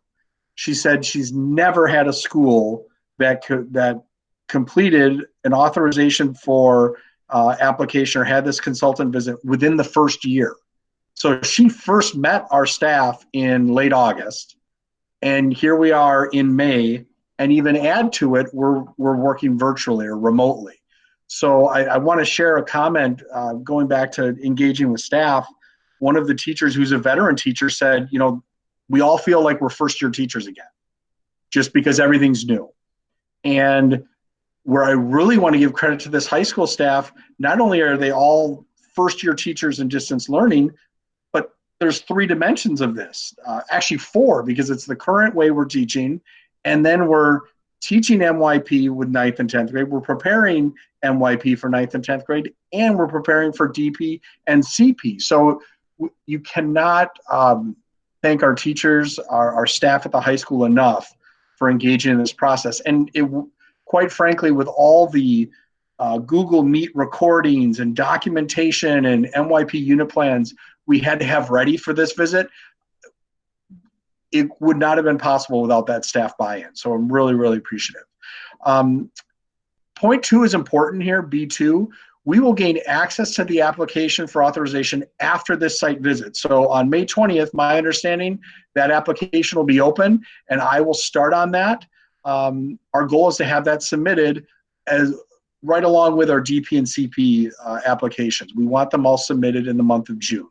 They are comprehensive, anywhere from 60 to 80 pages in length, and we just want to make sure we have the best possible answers and the most up-to-date information. So Part C, the DP and CP application, we have our consultant report. We had that site visit in January, so we're just knocking that down. And going back to Part A, I'm still reaching out to staff and asking some follow-up questions. We're engaging in small groups to complete those applications. And I said we'll submit on or before June 26th. If we're ready before June 26th, we'll get it out there. And again, I want to point out our staff in the DP and CP realm. It's a distinction here. We can't teach those courses yet. So here our staff are preparing for courses and they are asked to create course outlines. And we need to submit those with our applications for authorization. And our teachers, a lot of them are on that perfectionist end of the spectrum. They want it to be great. They want it to be comprehensive. And so we're really trying to get clarity of how much detail do we need to include. And the other bright light here is we will receive feedback from the readers of our application of authorization, and that will help us as we prepare for that authorization visit in the fall, which takes me to point 2. All of our timelines, MYP, DP, and CP, we provide the IBO with 3 dates. And I want to make sure I made this clear because I think I kind of talked about these point 1 and point 2 last meeting. So for all of these groups, all of these programs, we give a date for late September, another date in October, and then a third date in early November. We have to give 3 dates in 3 different months. Now, we don't want to have our MYP and DP and CP visit on the same dates, but we want to have them take place in these months. So that way, we will have as much knowledge before our registration kickoff in February of 2021 to know exactly where do we stand, which programs are we authorized for, what are our matters to be addressed or items to be addressed. So that's the timeline process, and I certainly can answer any questions related to that. Just the last part that Kevin just talked about, some of the flexibility that has been unearthed here with COVID.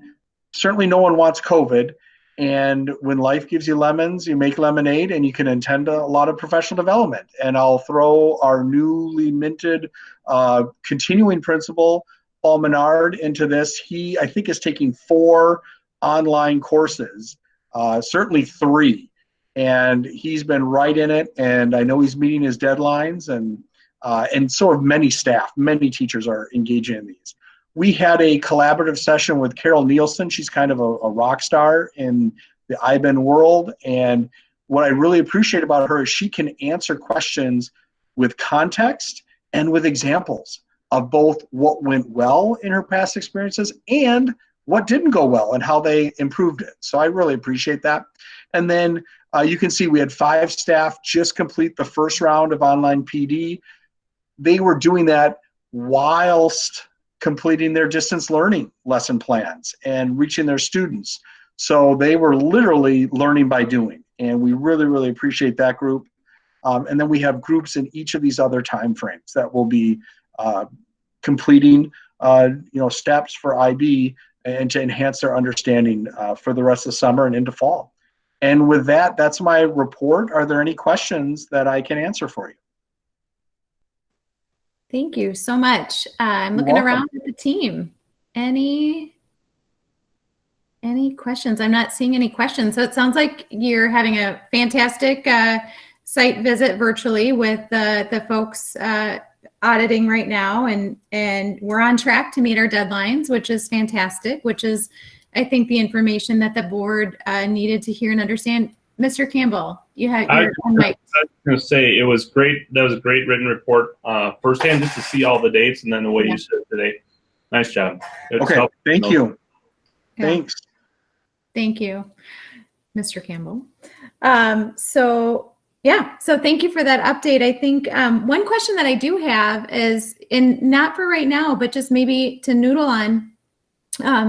I know some of our board members have attended in-person trainings in the past. Mhm. And as we're getting some more of these virtual trainings, that also might unleash some opportunities for board members to do appropriate board level orientation or training. So would welcome your thoughts as you kind of look at those opportunities to even think through, hey, are there any potential, whether it's a collaborative learning presentation and Q&A, or whether it's an actual going through one of the courses, the virtual, might make it more accessible and I know some of the board members found it really helpful. And again, just something to consider as we continue to grow together. I think that's a great idea. I do want, in full disclosure, these online courses are a lot of work. I heard one teacher say today it brought him back to his grad school online program. It can be a different load compared to the face-to-face trainings. And I'm not trying to scare anyone with that, but we could certainly even maybe create a session with Carol Nielsen, who I just talked about. She's part of the IB Educators Network. That's the IBEN acronym. That could maybe be a great opportunity for you to answer questions. She was right there at Fridley, a fellow Northwest Suburban school district, but she was right there when they brought on MYP and DP. She's been a coordinator in both of those programs. She knows about CP, so she's a great resource. She has been for our teachers, for myself, and certainly could be for the board. Perfect. Yeah, something to think about. Okay. For me anyway, not to go through a master's course to become a teacher or faculty for this. Just enough to give the right level of depth of knowledge is all I'm talking about. So, Gotcha. Yeah. So anyway, well, thank you so much, Matthew. It was great to get this update, and fantastic to hear that even in this current environment, we are on track and on pace to meet those deadlines. And thanks so much for all that you said about the teachers too, that are continuing to do their learning as well as present the materials needed in order to stay on pace. So really appreciate the update. Thank you so much. Thank you very much. Can't say enough good things about the staff. They're amazing. Awesome. Thanks so much. Have a good rest of your evening. All right. All right. And next, moving on to the risk assessment in the high school metal shop. And this is presented to us this evening by our Director of Building and Grounds, Mr. Lure. Good evening. We can hear you just fine. And Good. I think just to tee this up, I believe that this is something that you've brought to us, at least in high level before. I know Superintendent Dean has brought to us in high level before, and so that you were proceeding forward with a risk assessment of our shop. And in our pre-read tonight, we all had the opportunity to look through everything that you so thoroughly put together with our outside consultant. So thank you for that. And I will turn it over to you to hit the highlights and let us know kind of what the next course of actions are. So thank you. Thank you. Yeah. And this goes, and I'm not going to get, it's going to be brief. It's not going to get deep, but this started with a mock OSHA training back in winter of 2019 that brought these large pieces of equipment to our attention that they're pretty risky. And then we decided, having a conversation with Superintendent Dean and Kevin Keller and the direction. So we decided on that risk assessment, and that risk assessment came back kind of what we planned on, but still a little shocking because the cost to bring it up to speed for safety, which I think is in one of your packets, just for the metal shop is a ton of money. And so we just kept the discussions going and decided that we need to do something a little different since we've had some staffing changes. And Superintendent Dean and I met with an individual last week that kind of brought in some of this equipment and got it donated, and just had a good positive conversation with the gentleman, and told him where the district stood, what we would like to continue to do, how we would like to get, a relationship with Right Tech, and possibly talk to Right Tech and see if they could use some of the machinery. But our goal is, I think we need to shift gears, is what we decided, because of the cost, the injuries that could come out of it, and move some of this equipment on so we could take on another challenge for our kids that is a little more safer, but still hands-on stuff. And this gentleman was more than understanding. He's going to be kind of our in-between person with Right Tech, where we could maybe send some kids out to still continue to learn some of this stuff. But with the cost that it's going to take for us to do it, the possible injury and stuff, I think we need to move a different direction. Great, thank you. Any questions from the board regarding what is in front of you?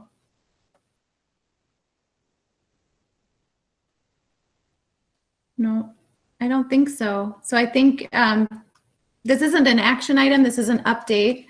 And so it's, I think within your hands and Superintendent Dean's hands to proceed forward. I'll just express gratitude. I appreciate the thoroughness of really going in and looking at all of the equipment and providing the board with a thorough assessment in advance of what it would cost to make any modifications to continue the program. And I also appreciate continuing to look out and say, what is our relationship with Right Hennepin Tech, and what could that look like, and all of that. So thank you. I don't see any other questions out there. We knew it was coming. We knew you were working on it.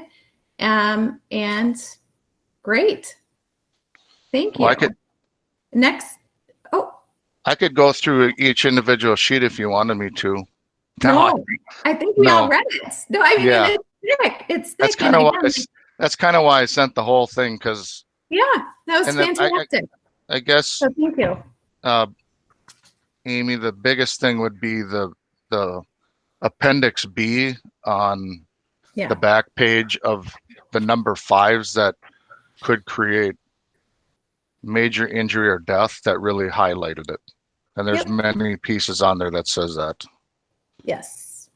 Yep. So thank you. Thanks for your due diligence and working with Superintendent Dean on that. So thank you. And I think it's in your hands, since this is not an action item, it was an update. Yep.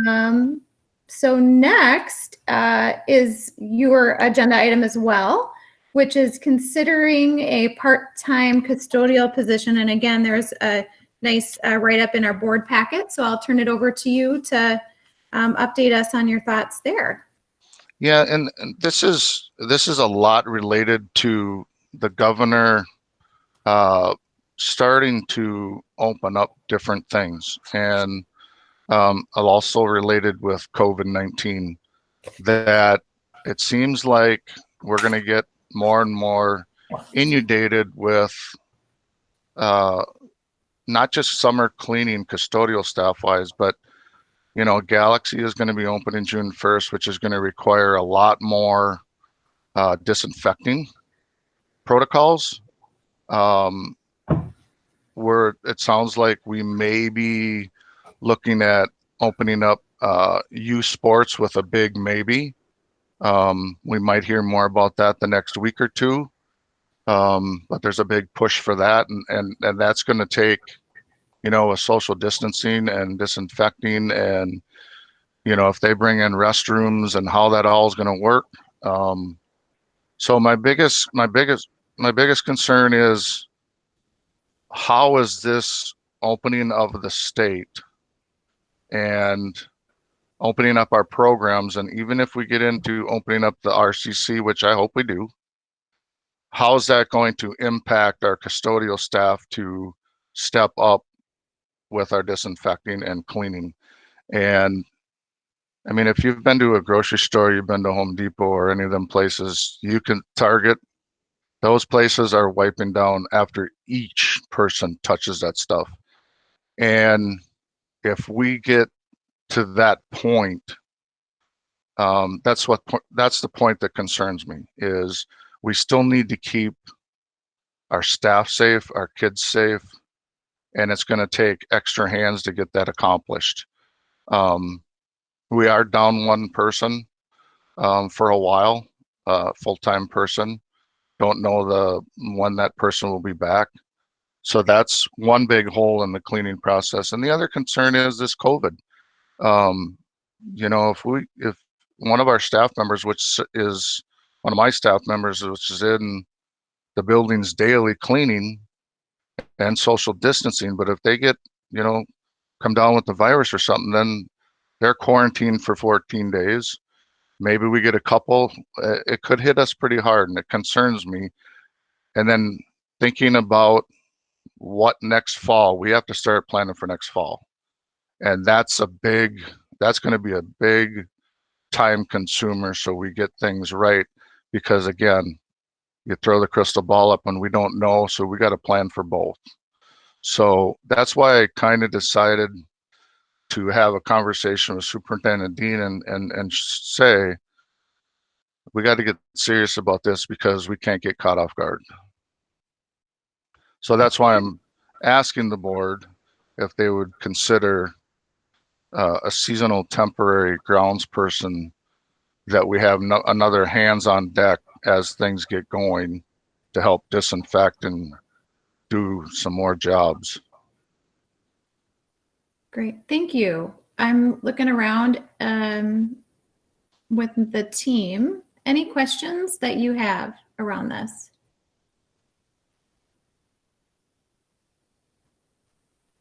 All right, Superintendent Dean, is there anything else that you would want to add to this update?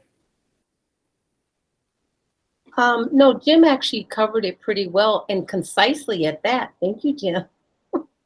No, but he's absolutely right. We have to be prepared.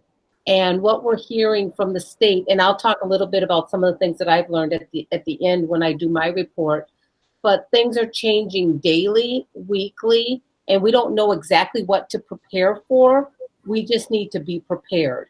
And as we open, as Jim stated, with more kids, families engaging with Galaxy, Kevin Keller alluded to, we might have some in-person summer school with targeted services.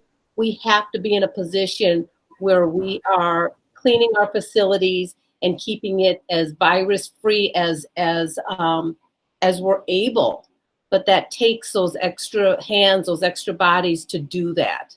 And again, we don't know what the fall's going to look like, but we do know that the guidelines are going to require that we step up the amount of cleaning and the frequency of the cleaning throughout the district.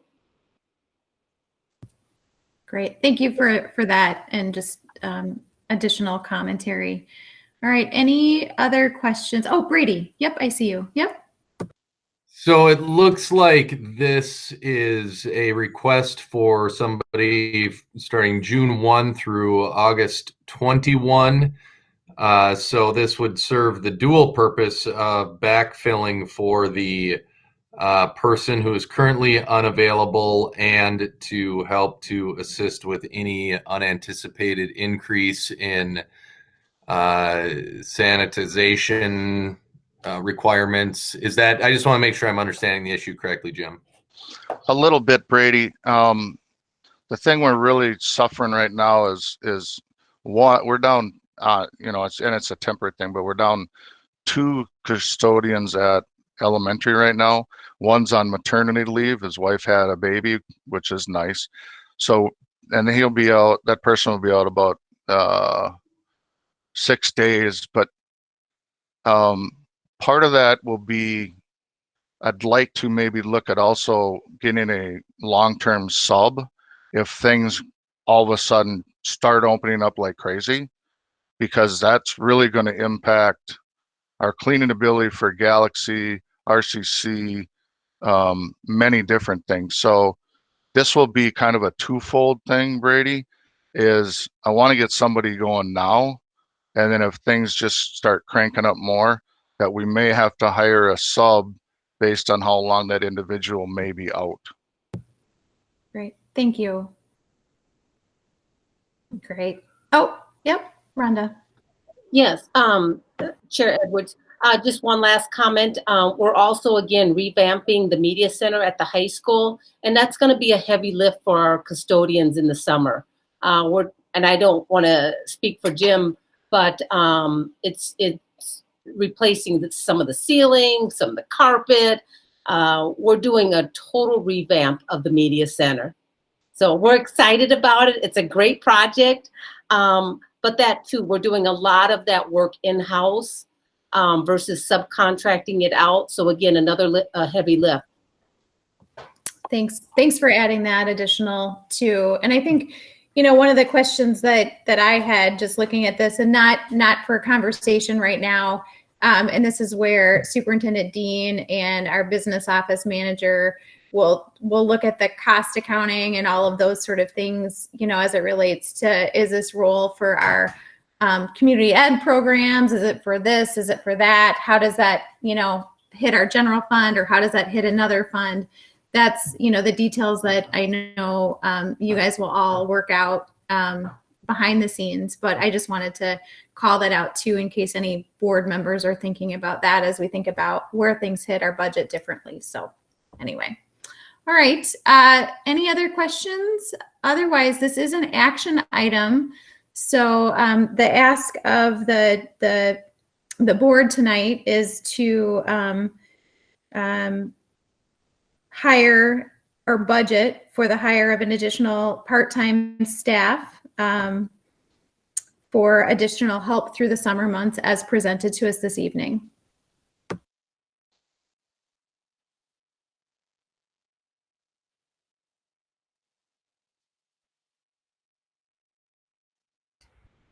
Well, I'll make a motion then that we hire the part-time, or not part-time, but we hire the temporary staff that Jim and has requested in that round of supports. So that's a first. Do I have a second? I'll second the motion. I have a first and a second. So the first is from Kevin Campbell. The second is from Eric Gordy. Any further discussion? All right, pending no further discussion, this is a roll call vote per routine.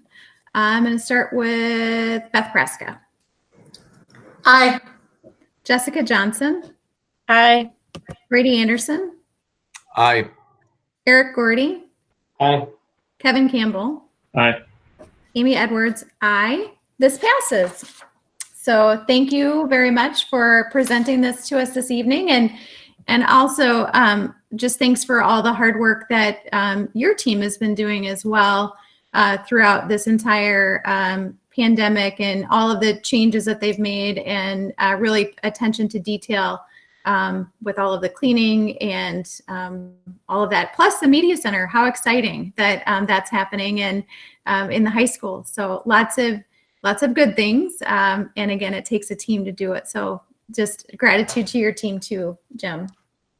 Yes, thank you, and thank you, board and Superintendent Dean, for your support on this request. I really appreciate it. I understand money is money, but I also, safety is my main point. So I really appreciate your support on this. Great. Thank you so much. Have a great rest of your evening. Thanks. All right. Next, we are moving on to fiscal responsibility. And I believe Cher is on the phone. And we'll start with our 2020 capital outlay. again presented by our business office manager, Ms. Tishner. Hi, good evening. Can you hear me? We sure can. All right. Thank you. And I'll go ahead and get started right on our capital outlay for fiscal year 2021. So every year, as you know, we have to bring forward our budget that we've created for capital for the next fiscal year. And what we do is get together with the administrators. We have everybody fill out what their requests are, and then we get together and decide what we can approve for capital depending upon how much funds we have for the year. I did sit down with Superintendent Dean, and we discussed how much we had and what we could put forth for admin. And we came up with 410, actually came up with 400,000. When we sat down and went through the list with the administrators, we came up with $410,000, and we felt comfortable with that. So if you look at the spreadsheet that I submitted, the first column is our projected ending year budget for 1920. And again, I just want to reiterate that's projected. This is based off of the budget. It's not actual, so it could change depending upon what is actually expensed by the end of the fiscal year on June 30th. But I carry that forward to the next column, and I have a projection of our revenues and then a projection of our expenditures.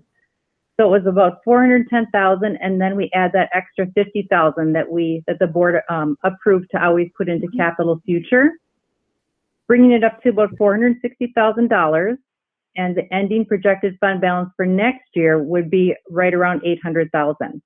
Now, I did take and move out. Previously, we were coding technology salaries and benefits to capital. That has been moved out back into the general fund. So this is where we're at projection-wise with that happening. One of the things I did want to point out earlier, and I forget who was talking about it, but Mr. Keller, I believe, maybe needing some funds for what's going on right now with distant learning and technology. And just to draw to the board's attention, we do have that capital future fund that is growing. And I will look and see where it's at right now because it's in our budget that's coming up. One moment.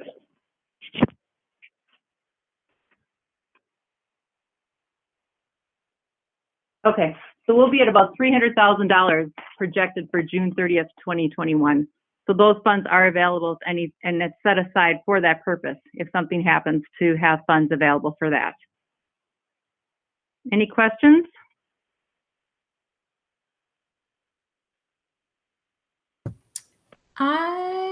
I'm looking across the team. I'm not seeing any questions on this agenda item for the capital outlay budget. And this is a action item. So Shira's looking for approval from us this evening for the capital outlay as presented. This is Eric Gordy. I'll make a motion to approve the 2021 capital outlay budget as presented. All right, I have a first from Eric Gordy. Do I have a second? I'll second. It's Beth. I have a second from Beth Praska. Any further discussion? All right, pending no further discussion, this will be a roll call vote. Jessica Johnson. Aye. Brady Anderson. Aye. Kevin Campbell. Aye. Eric Gordy. Aye. Beth Praska. Aye. And Amy Edwards. All right. Capital outlay passes as presented. All right. Thank you. Absolutely. Yeah. Thanks for putting it forward like this for us. You always do a great job. Next is the budget. And I'm just double checking my agenda. Yep. So it's the 2020 original budget proposal. This is a briefing action item. Cher put forward a nice packet that I think, Cher, you plan, I assume this one you plan to review with us in some level of detail? Yes. Yep. Yeah. Perfect. So I will turn it over to you. All right. So this is our 2021 budget. We have to have a board approved budget by June 30th every year. So if we turn to page 1, it's just our cover sheet. Go to page 2, this is our budget, and it represents our best estimates of revenues and expenditures at this time. Page 3 is our budget assumptions, and this is of the general fund. So our budget is based off of 1,782 adjusted pupil units. That's the weighted factor. Our actual student count, we estimated 1,627. Our previous budget that's currently in place was based off 1,798 adjusted pupil units and 1,644 students. So Superintendent Dean and I sat down and discussed enrollment. We use an enrollment projection model, and that is based off of like 10 years history of our enrollment, and also taking into consideration several different factors, including counties, including census, birth to kindergarten rate. And that projection model is showing a decline more than what we're projecting, but we added in our projections of what is going to happen with IB. So we came up with 1,627 student count for next year, and we feel very comfortable with that. The next bullet point down is state aid allowance of $6,567. Now that is, state aid is based off of 2 years biennial, and we are going to be moving into in 2021 the second year. So we're still getting that 2% right now of state aid. Future, I know everybody's been hearing about it. We're not sure what's going to happen. Actually, one of my groups that I belong to, Minnesota School Business Officials, are saying to project after next year 0%. So that's kind of what I did and worked into our budget going forward. Next bullet down is salaries are based off of contracts and estimates of contracts not yet settled. And all other expenditures, things like contracted services, supplies, materials, equipment, etc., I used 0%. Normally I use a 2% because that's what inflation is. But given that we do not know the state of what's going to happen to our state aid in the future with COVID going on, I gave a 0% for budget increases for those type of things. Moving on to page 4 is our general revenues and expenditures. The top rectangle is revenues, and overall from the current budget right now, 1920, to the new budget in 2021, there's an increase of $237,000. That is mostly based upon the 2% that we just talked about. If you look down into the 4th line down, it says IB, federal. That is a decline, and that is because right now we don't have a 2021 budget for IB in place yet. I needed to use something. So what we discussed and what I used is the original budget that was actually formulated for IB, in 2017, I think. And we had to formulate out 5 years. So I just grabbed that budget for now. It's kind of a placeholder and inserted in there. So it will change when we do our budget revision in December, January, or February. But right now, that's what we use as an indicator. And just so you know, that IB money is a grant, so it's reimbursable. So what I did is I put in that $406,000 in revenue and expense. So it washes out. So it's really not going to affect our budget forecast that you'll see later on in the last page. Expenditures between current and next year were increased by about $430,000. Most of that, as you can see by going line by line there, is salaries and benefits. Benefits, we were told, were going to be from our health insurance broker right around 10 or more % increase.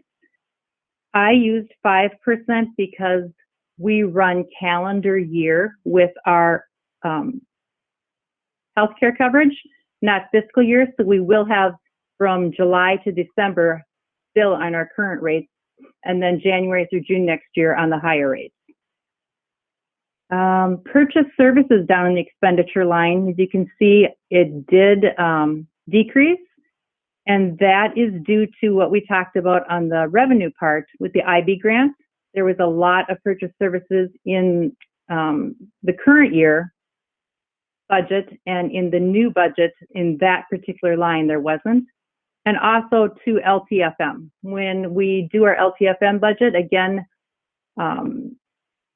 Buildings and Grounds Director didn't have a budget yet set up for next year. So what I did is grabbed what we were going to be getting with the LTFM revenue and just matched that with expenditures. So that's the difference in that line.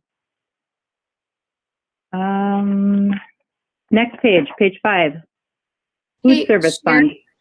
Yeah. Sure, before we go on to the next page, just the one thing that I wanted to call out, because I think I know the answer, but just for the whole board.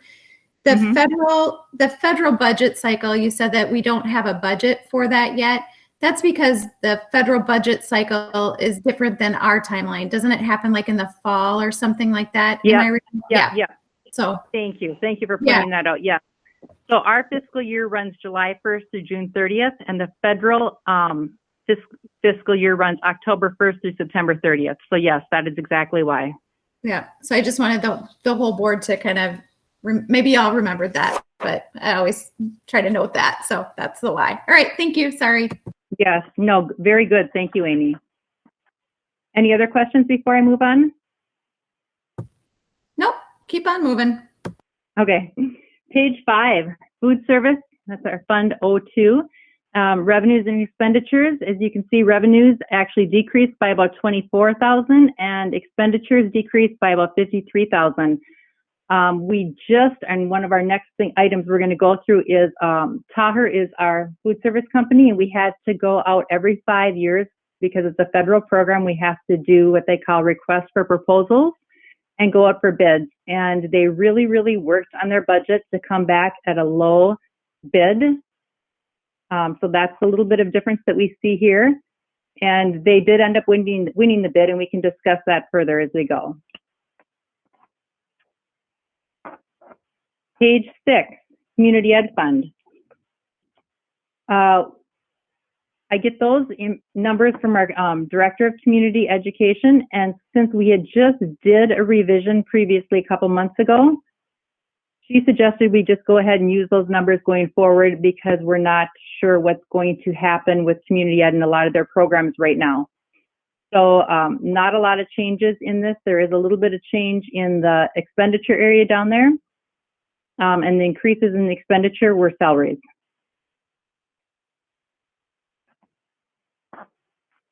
Page 7 is our debt service, and that is based upon, that's our long-term debt, and that's based upon, the revenue is based upon a state formula, and that only went up by about $4,600, and the expenditures is based upon our debt schedule. Page 8 is our student activity fund, and that I used the revision that is currently in place right now as well. So revenues are pretty much staying the same. Expenditures increased by $11,000 because I just took it and averaged it out over the last 3 years to try to figure out what we have been spending. Again, athletic directors just suggested I use the last budget. I normally get the numbers from them, and which I agreed on this because just we don't really know what's going to be happening in the future. And this is one of the soundest ways to try to figure out is just to use an average out over the last 3 years. Page 9 is our other post-employee benefits, and that is pretty much staying the same. Revenues,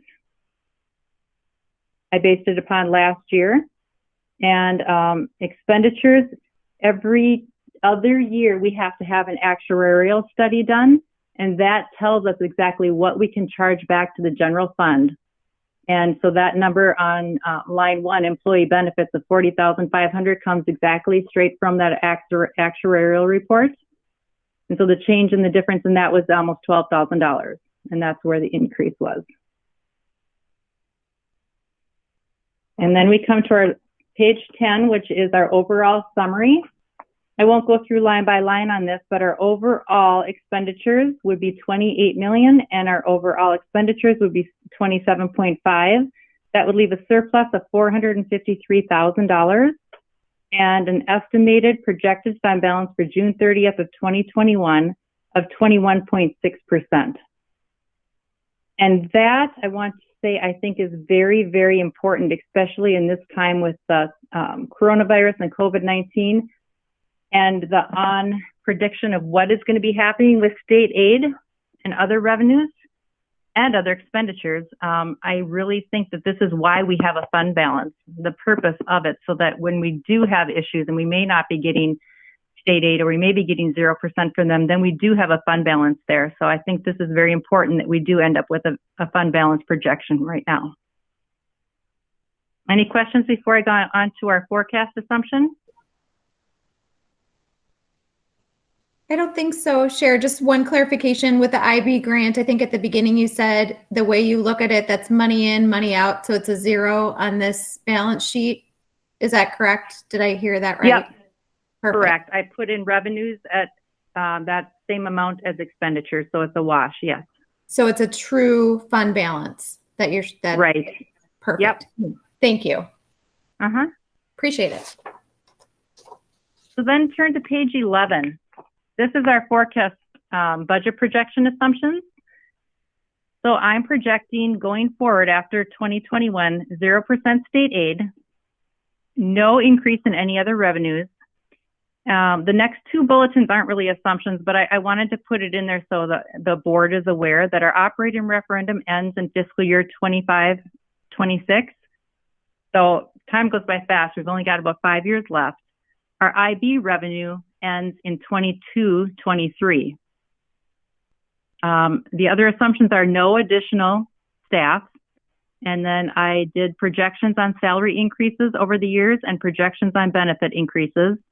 And then no increases in other expenditures.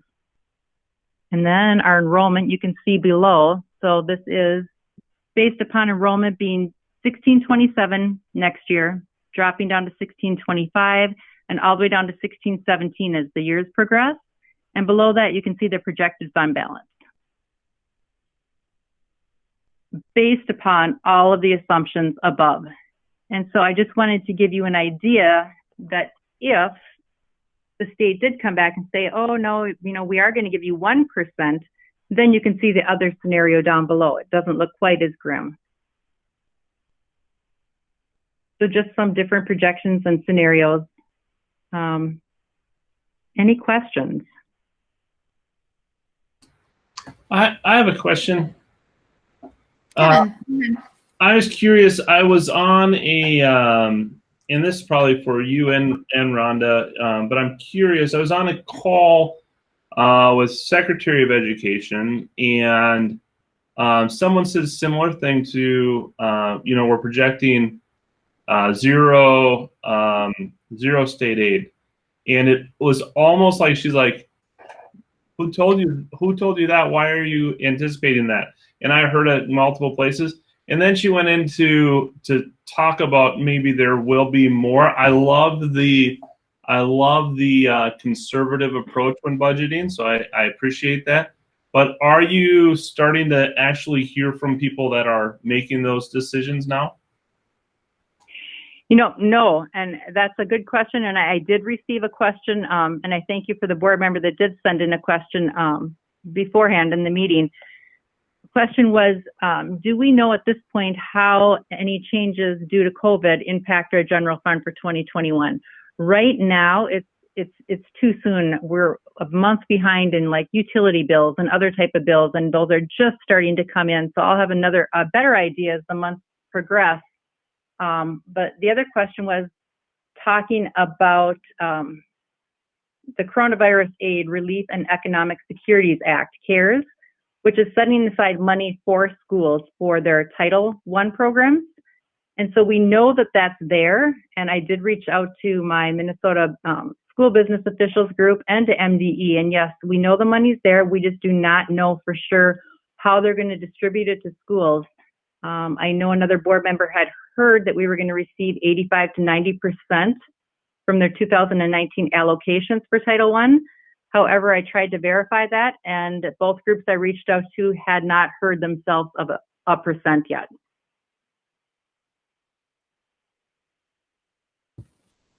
So, yeah, go ahead, please. Yes. Sorry, Chair. I've heard the same thing through my superintendent networks that no, there's been zero guidance from the state at this point, but there is, of course, speculation with the loss of sales tax revenue and just the cost of COVID, the cost to the state, we assume is going to have a negative impact on what the formula will bear next year. The other thing, and Cher just brought it up, I haven't heard directly that the CARES funding is going to be tied to title monies or title schools, but just be aware that the elementary school is the only title school. So, I mean, there's some districts that are titled, but we're not a Title I district. We have a Title I school. So that's going to impact, if it is distributed or allocated based on that, then that will have a direct impact on us. I'm hoping not. There's several districts throughout the state who are not title districts at all, but have had the same types of expenditures that we've had, of course, with the loss of revenue through, their fee-based programs and things like that. So I'm hoping it's not based on your Title I allocation, but we'll wait and see how that plays out. Since I still have the floor, I would like to say that I truly appreciate Cher's approach to our finances. She is conservative, but we'd prefer to err on the conservative side, so that's right in my lane, versus kind of, well, you never know, and being kind of flighty. No. We always land conservatively. Going back to the capital budget, when Cher and I sat down and talked about what was feasible in terms of the allocation this year, whenever she agrees and we agree, I know that it's a conservative, sound answer. So I just wanted to say that Cher does do a really nice job at making sure we hit our marks and that we are budgeting a conservative, we're budgeting for conservative expenditures and revenues. Thank you. I really appreciate that, Rhonda. Brady. Yeah, I think that so this model on page 11 here is great. Again, I appreciate the conservative estimate. We also have noted in here, you have noted no additions to staff, and then so that presumes maintaining staff levels. Great. I think that this model from a board perspective is very helpful. So if we're going to be considering, communications type of role, right? What's the cost? How many enrollments do we expect that to bring? What's the impact on the general fund? Ultimately, in a conservative and moderately conservative type of scenario. So Rhonda, as we continue to have those conversations as a board, I think perhaps those, working on that model with Cher and then bringing that forward in any future proposal would be super helpful. Great. All right. Any other questions or comments on the budget that's been presented to us? This is an action item.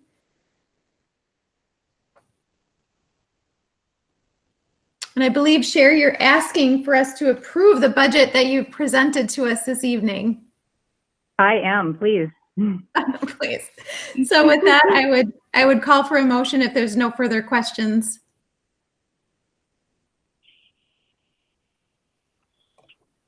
Motion to approve the budget as presented. Great. I have a first. Do I have a second? Looks like Eric's trying to unmute his line. Eric, oh, there you go. All right, I'll second that. Oh, good. Perfect. I was like, oh, should I wait? Because I didn't think you had another comment. I think you were just trying to give that first or a second for this budget.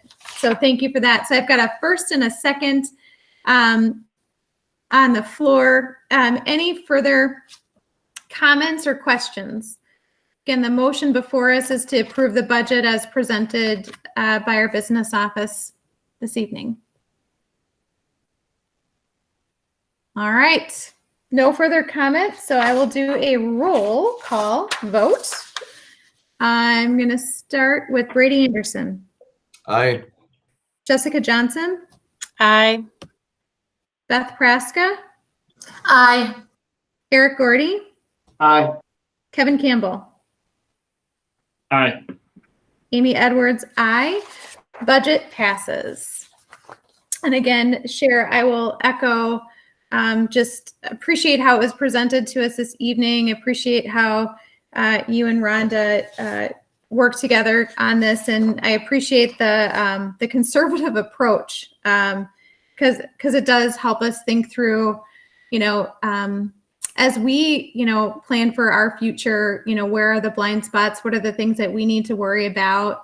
And, while we don't want to plan for the worst case scenario, there's so many unknowns right now. So having it presented this way is really helpful. So thank you so much for everything. Next, I think you've got another agenda item. So I do. I know.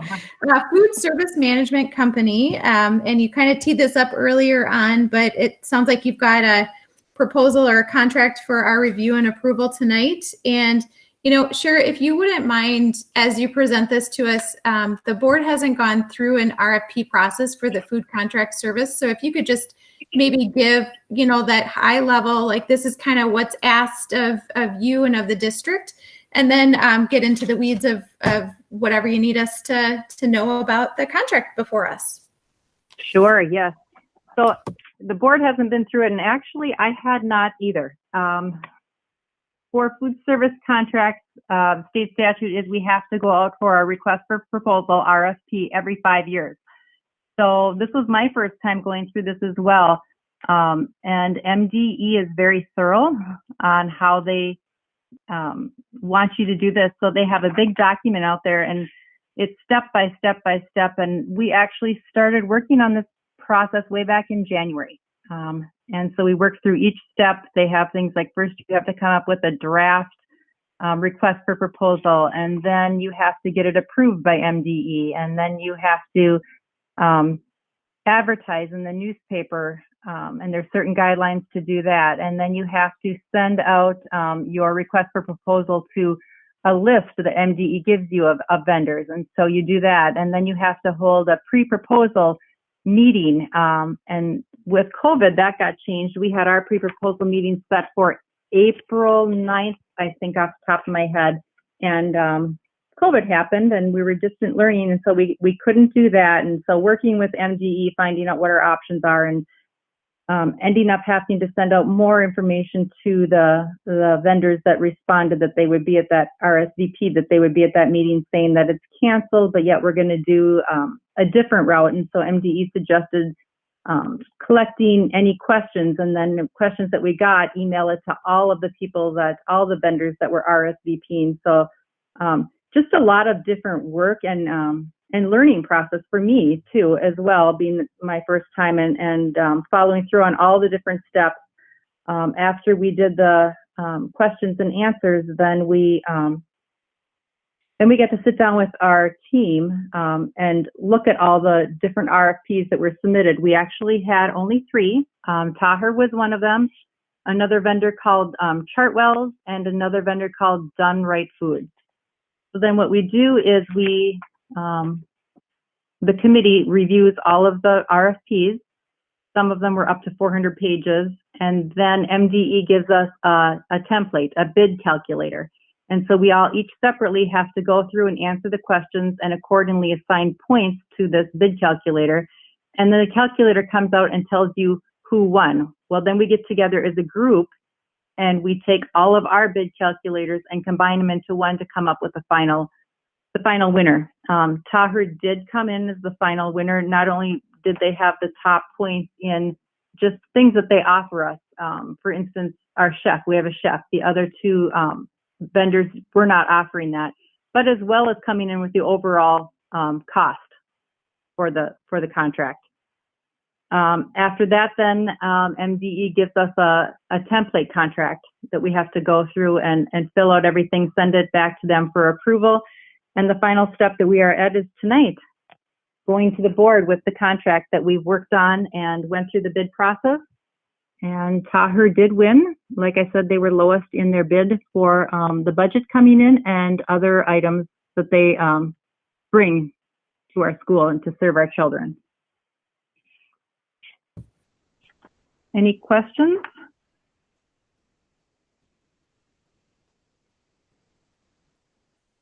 No, I don't see any questions from the team. I'm looking out there. All right. So okay, we so all then had this is an act. Oh, Yep. Go ahead, Amy. Yep. So this is an action item. And so Cher is looking for approval of the contract that's before us this evening, having gone through the thorough RFP process that she just described. Yeah, and what that would do is it would keep our food service also consistent, so we wouldn't be changing vendors too, which there's something there. Yeah, and if I might add, I just want to clarify that it is every 5 years that we have to go out for bid, but our contracts with them are only every year. So every year I bring it back to you, Yep. But we are not required by law to go out for bid only once every 5 years. Great. Thanks for that additional clarity.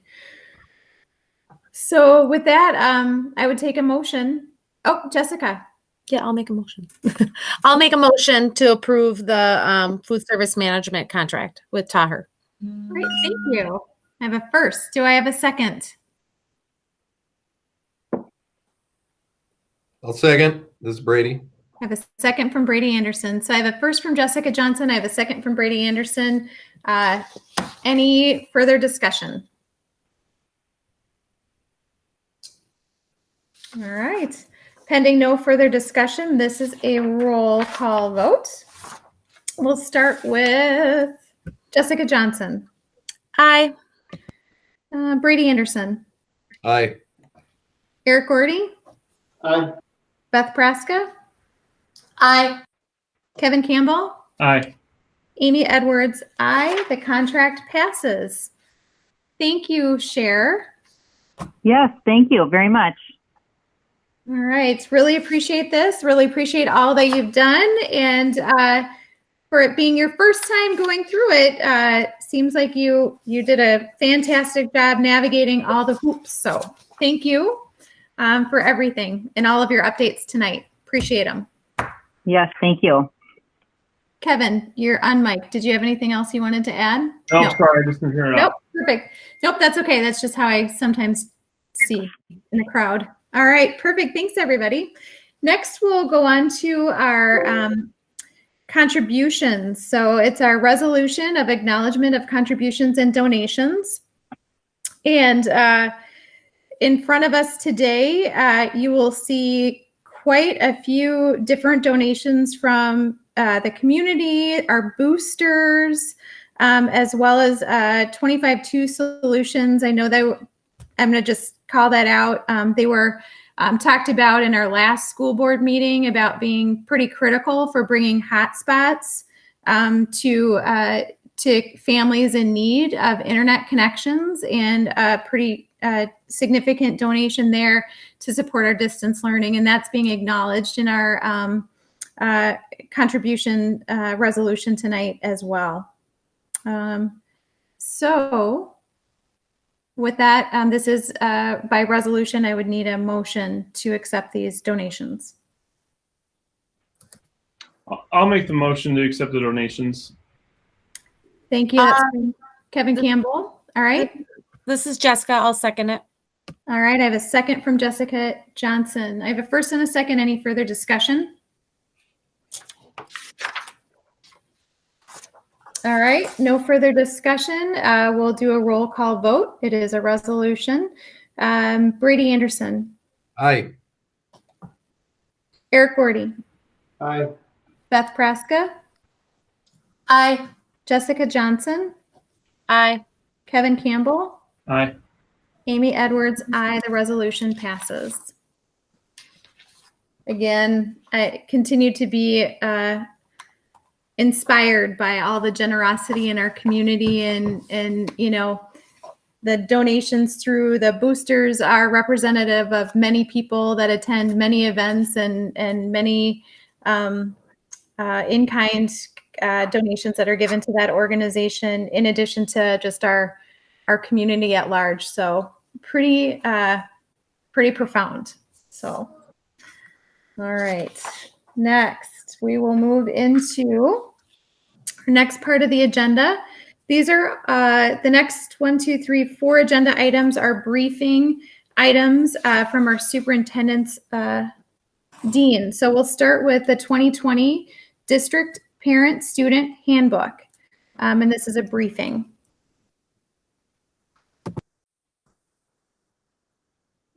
Chair Edwards, I didn't know how much you wanted me to speak to it since you've had the board packet.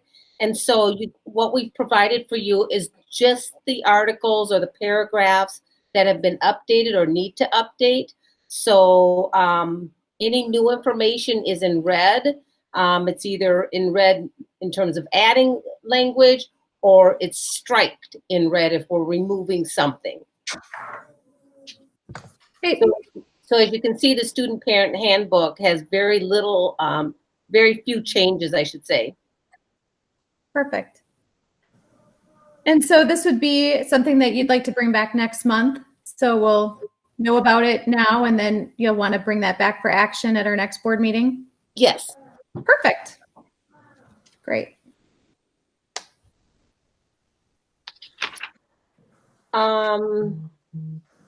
Next, so then our next agenda item would be the Galaxy Program Handbook.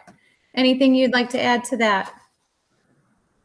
No, just it's again, it's self-explanatory. I think Jessica Peters is doing a nice job at managing that program. As a matter of fact, she's done a great job since COVID started. I tell you, that program has been running, and they come to work, they lean into the work. They've never once said, you know what, I can't be, they're rock stars. But one of the things that Jessica is adding is a new format where families who sign up can get what she's calling a vacation credit voucher. So if you're a family who, you know, ordinarily you're dropping off your kids every week and that's your agreement with us, she's putting in language whereas if I'm a parent and I'm taking a week off, then I can get a credit for that. It's really something that parents really appreciate. We've all been there before where we're paying, it's like, why am I paying for that? So she's made it cost effective and being very consumer helpful. And I'm just glad that she's trying to think of those things that, again, one more selling point to our community in terms of why they should use Galaxy.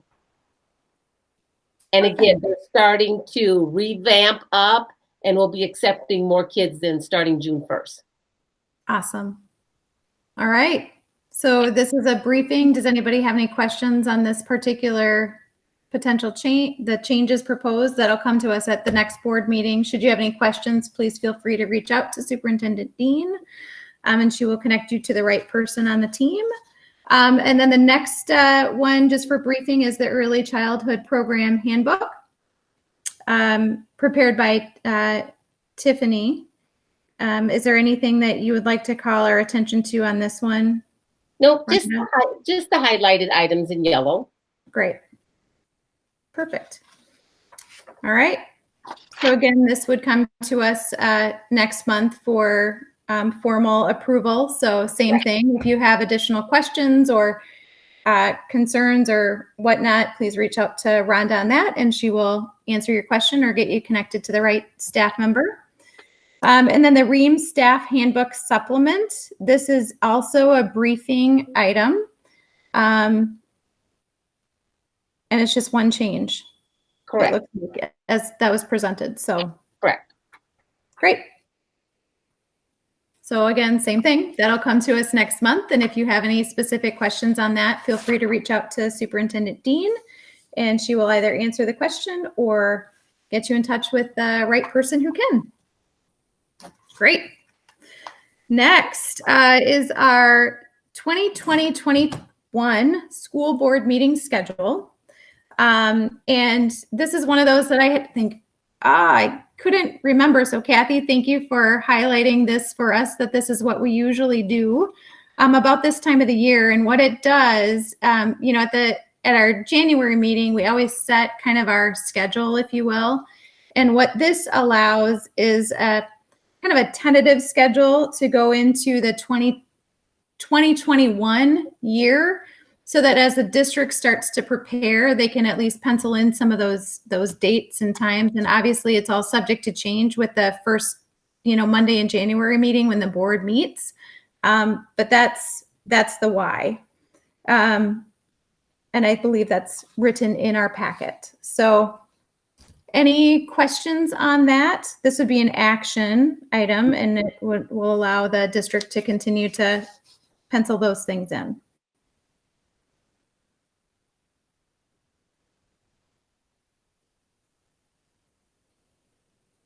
And what you will see in it is the way it's presented to us is it fits our current flow for how we've been doing some work sessions and that schedule. Again, you know, I was thinking later on in the year, we can evaluate that maybe this fall and just make sure that it is kind of meeting the mark and have a check-in on that. But for the purposes of tonight, this is what the district would like us to proceed forward with. This is an action item.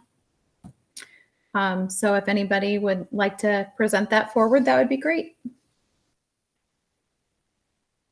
This is Eric Gordy. I'll make a motion to approve the school board meeting schedule for 2021 school year. Wonderful. Thank you, Eric. So that's a first by Eric. Do I have a second? This is Jessica. I'll second that. Thank you, Jessica. I have a second by Jessica. So I have a first and a second. Any further discussion? I just wanted to, this is Jessica, I just wanted to make a comment that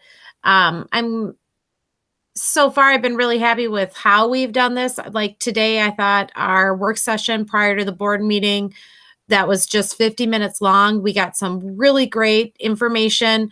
We're able to ask questions and not tie everybody up that would be in a board meeting with us. So it was really nice. And I think it's been beneficial so far. So I'm happy with where we're going with this. Great. Thanks for that feedback. Any other discussion? I'll just say I also appreciate the work sessions beforehand, but one of the things that makes that easier is the fact that we're doing things virtually, right? And like you can see, I'm still in my office. One of my, it might be problematic if we, I think it'll be interesting to see what that looks like being physically in the school district again from 5:30 and once traffic picks up. That'll just be something that I think we should watch, but I love the idea of getting that, like today's work session right into a board meeting was a beautiful example of what that should be. So I love it. Worried about the time a little bit. Fair. All right. Thank you for that. I would agree. Being a commuter, I would agree. It's working out great right now, but in the future, but in principle, it's the right thing. And I feel like it's really helped us, you know, get those kind of clarification questions answered, some of those additional things right before going into an agenda. So I agree. This evening's work session was like perfect for that. And then having some longer ones so we can have a little bit of that meatier conversation that isn't quite time boxed that way is also necessary, right? So perfect. All right, so I've got a first and a second. Any further discussion? All right, no further discussion. I will do roll call vote. Beth Praska? Aye. Eric Gordy? Aye. Brady Anderson? Aye. Kevin Campbell? Aye. Jessica Johnson? Jessica Johnson? You're muted. Aye. There we go. I could see you saying aye. And then Amy Edwards, aye. It passes. So thank you for that. All righty. And our next agenda item is the approval or the discussion around the approval of our superintendent's contract, which was presented to us in our board packet. And we also had an opportunity to ask any clarifying questions during our work session earlier this evening. And I'm just going to start by, before this is presented to us one last time by our negotiations team, I'll just express gratitude to you all for the time that you put in. You know, some of the things, as you remember, that we talked about during our last meeting that we were all together, we said, make it a contract that we can understand, that's easy to, you know, navigate and manage, keep it as close to a MSBA contract as possible, and then negotiate in good faith, right? And have a fair contract for our new hire, Superintendent Dean. And so I just want to say thank you for taking that from the whole board and meeting as a group and bringing this contract before us this evening. So with that, I think based on what we did earlier, I'll turn it over to Mr. Gordy just to provide any additional comments before we call for a vote this evening. Very good, thank you. Again, as was said during the work session, we did choose the model contract language and follow that very closely. You know, everyone is always going to look at salary and benefits, and we had a very willing partner to talk about and go through this, not only the negotiations committee, but also with Superintendent Dean. You know, she was very helpful in the process. It follows along the language. Our lawyer has reviewed it, feels it's fair for both parties.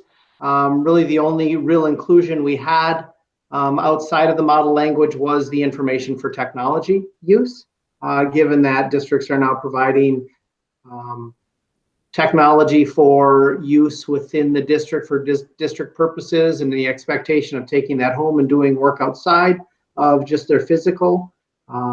We did have language in there. So that's it. If you have any questions or comments or concerns, please speak up now.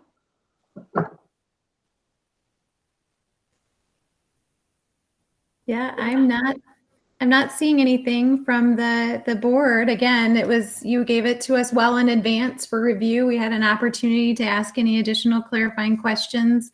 And yeah, so I think we're at a point to call for a vote on this. The one additional just thing I'll add is I know that you all also worked with our district business office manager, Cher, and just pulling together some of the terms too. And so I just want to say thanks as well if Cher is still on the phone. And also Paula as our benefits coordinator, she was involved as well, giving us good information. Wonderful, thank you. Awesome. All right, I would entertain a motion. This is an action item. I'd love to make a motion to approve the superintendent contract as written and reviewed by the team. Wonderful. So I have a first by Brady Anderson. Thank you. Do I have a second? I will make the second. It's Beth. All right. I have a second by Beth Praska. Thank you, Beth. All right. I have a first and a second. So I have a motion on the floor. Any further discussion?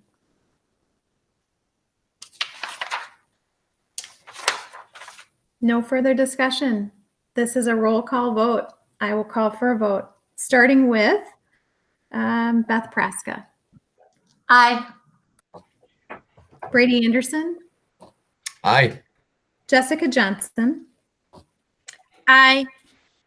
Eric Gordy, Aye. Kevin Campbell, Aye. Amy Edwards, aye. The contract passes unanimously. Congratulations, Superintendent Dean. Thank you.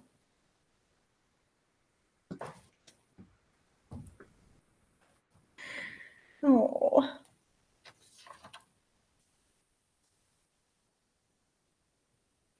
I did want to say, oh, You're on mute now. Yes, absolutely. I didn't want to say anything, and I don't have anything prepared, but thank you. I do realize that it's a huge responsibility, and I take this responsibility with I humbly accept this responsibility, but I will work diligently to do everything I can to lift up Rockford area schools, lift up our students, our families, and our staff. And so thank you for giving me this opportunity. Yeah. Thank you for accepting.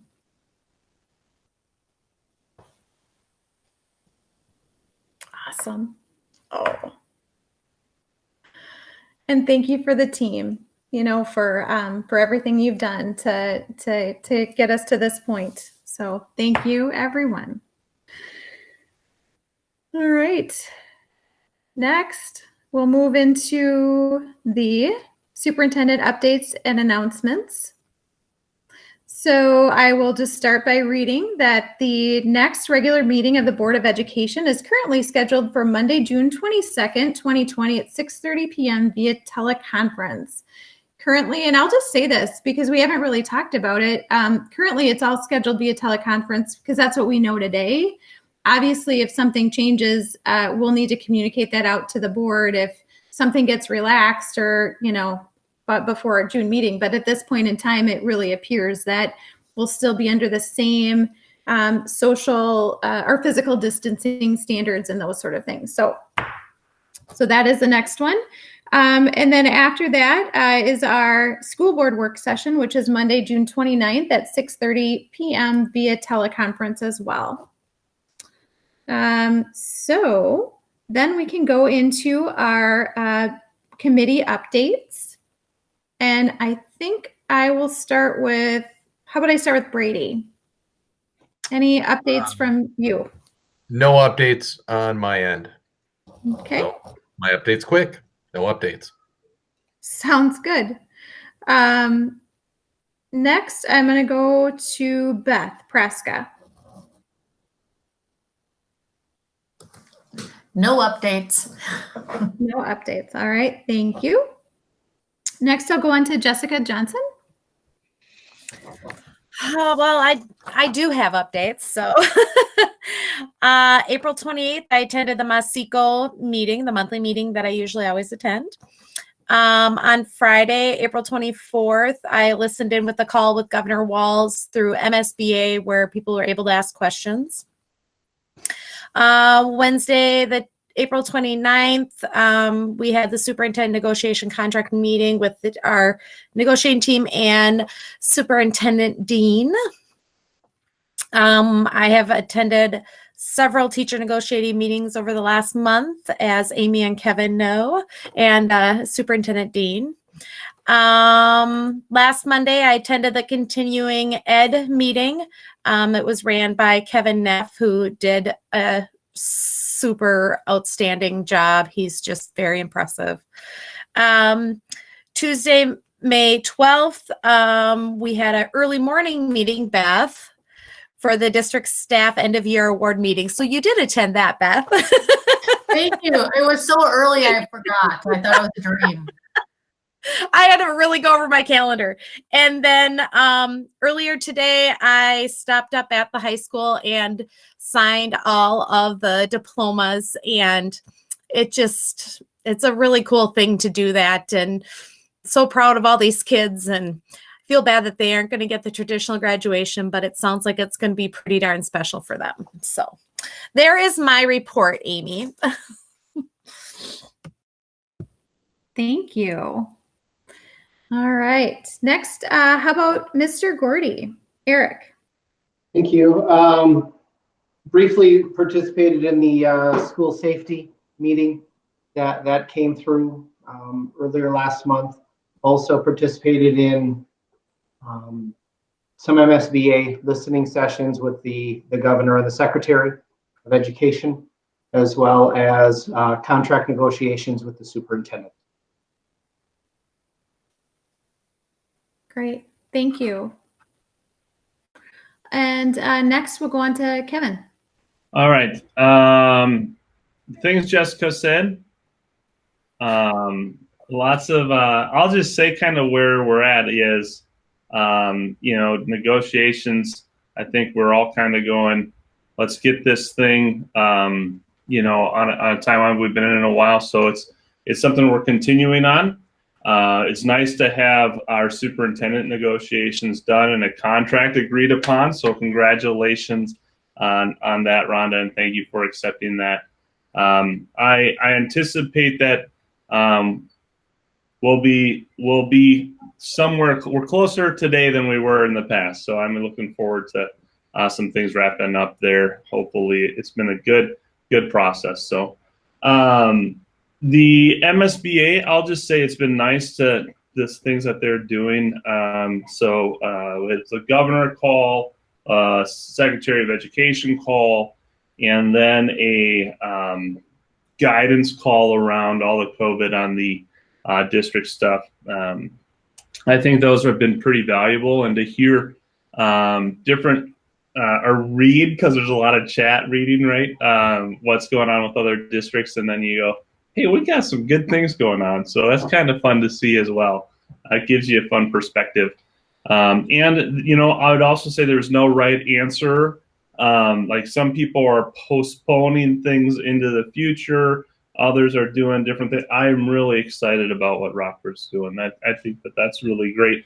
And the other piece would be just putting together these, fun meeting with Jessica, Beth, and Rhonda to talk about some fun of the things that have been going on in the year and celebrating some people, and then also just planning out these meetings, right? So the agenda stuff for these meetings. So it's been fun. It's been full.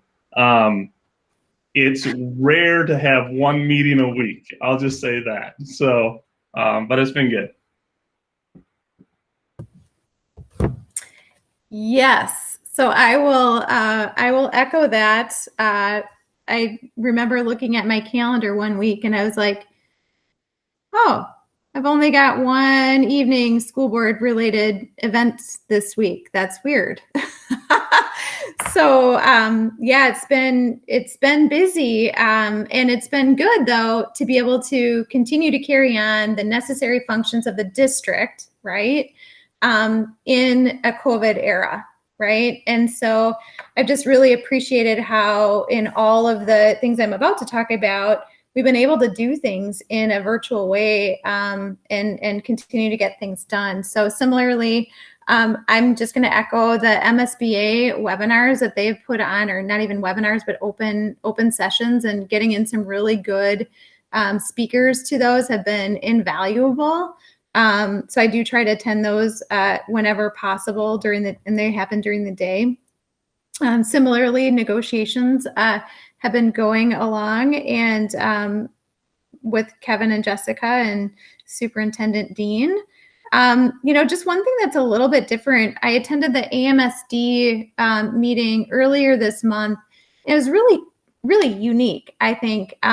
They did their normal business at the beginning of it and updates and whatnot, but then for about half of the meeting, they put us into separate different smaller groups through Zoom, and really had us answer questions in a small group setting around what we've seen as school board members. And then obviously Rhonda was there, so her group too with superintendents, and it was a mix of administrators and boards, I think, in each of these small clusters.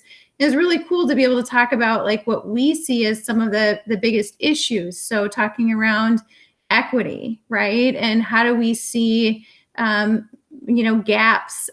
What are the things that distance learning has really brought to the spotlight, if you will, and things that I think we knew and understood the environments in which some of our kids and families are in, and having to learn in a distant environment and not being able to come into the schools to do that in that controlled environment really has changed things dramatically, and it's brought a lot of that to light. So this is really even more so than it already was. And so this was an opportunity as school board members and superintendents to really talk about, what I see as a board chair, or as a parent, or as a community member, not an educator, right? And certainly what our educators in the room and the superintendents were seeing, and just an opportunity to give that feedback back to AMSD.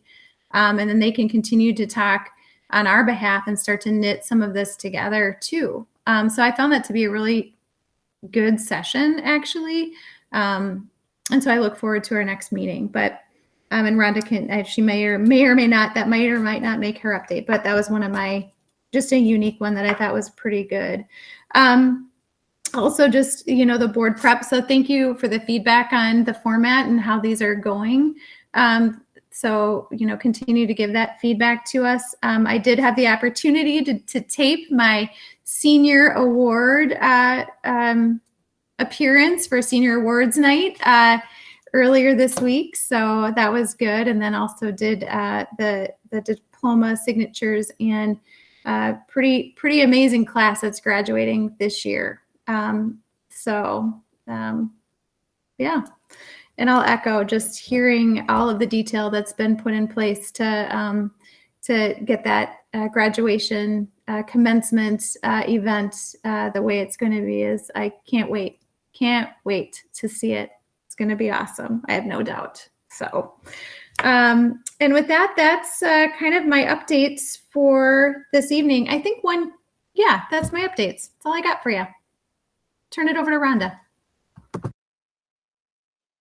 Okay, so I'll be brief because I think I'm the last person on the agenda.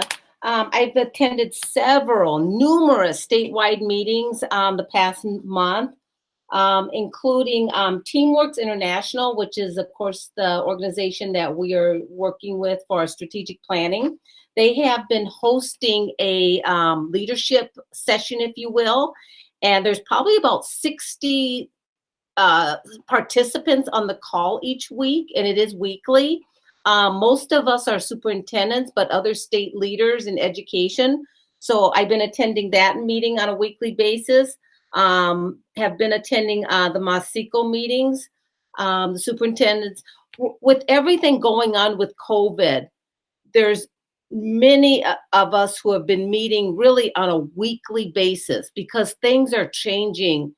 For a while there, they were changing daily. Now we've kind of have scaled it down to meeting weekly and responding to changes weekly. But the MASICO meeting I've been attending, Safe Routes to School. We had a Safe Routes to School meeting last month. For a while there, I was attending the Commissioner of Education was hosting a call twice a week. It was on a Tuesday and a Thursday, and now those have scaled back a little bit, and so they're just on Thursday. Have been attending Northwest Suburban in Independent School District meetings on a weekly basis. And again, this is meeting with other superintendents who are in the consortium. Several other board members have talked about negotiations. We're still working. We're leaning into that. I think we're going to be done here in the next week or so, hopefully. But I just want to say the negotiations team and working with the teachers, it's been a real positive experience. I understand that we haven't looked at language in a while, so it was a heavy lift. But I think we're down to the final little pieces, and I'm really excited about that. We're in the process. Matthew mentioned it earlier. We're in our site visit. It was today and again tomorrow. This food service management contract, working with Sharon, and Paula really, working through all the pieces of that. which is pretty intense process. I can see why the state requires you to go out for a bid every 5 years. But then you have to, of course, re-up that contract every year. But it's quite the process. And then, of course, working with Principal Menard with graduation. And it's really that's been, again, a balancing act to plan something that we know we can do today, but also having a contingency plan just in case things loosen up. And then another contingency plan just in case they loosen up a little bit more.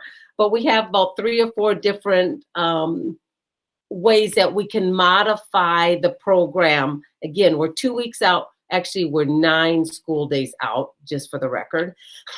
So time is going fast. And then the last thing I'd like to leave with is just, again, a shout out to the whole administrative team. What's happened over the past 2 months with COVID has really stretched us.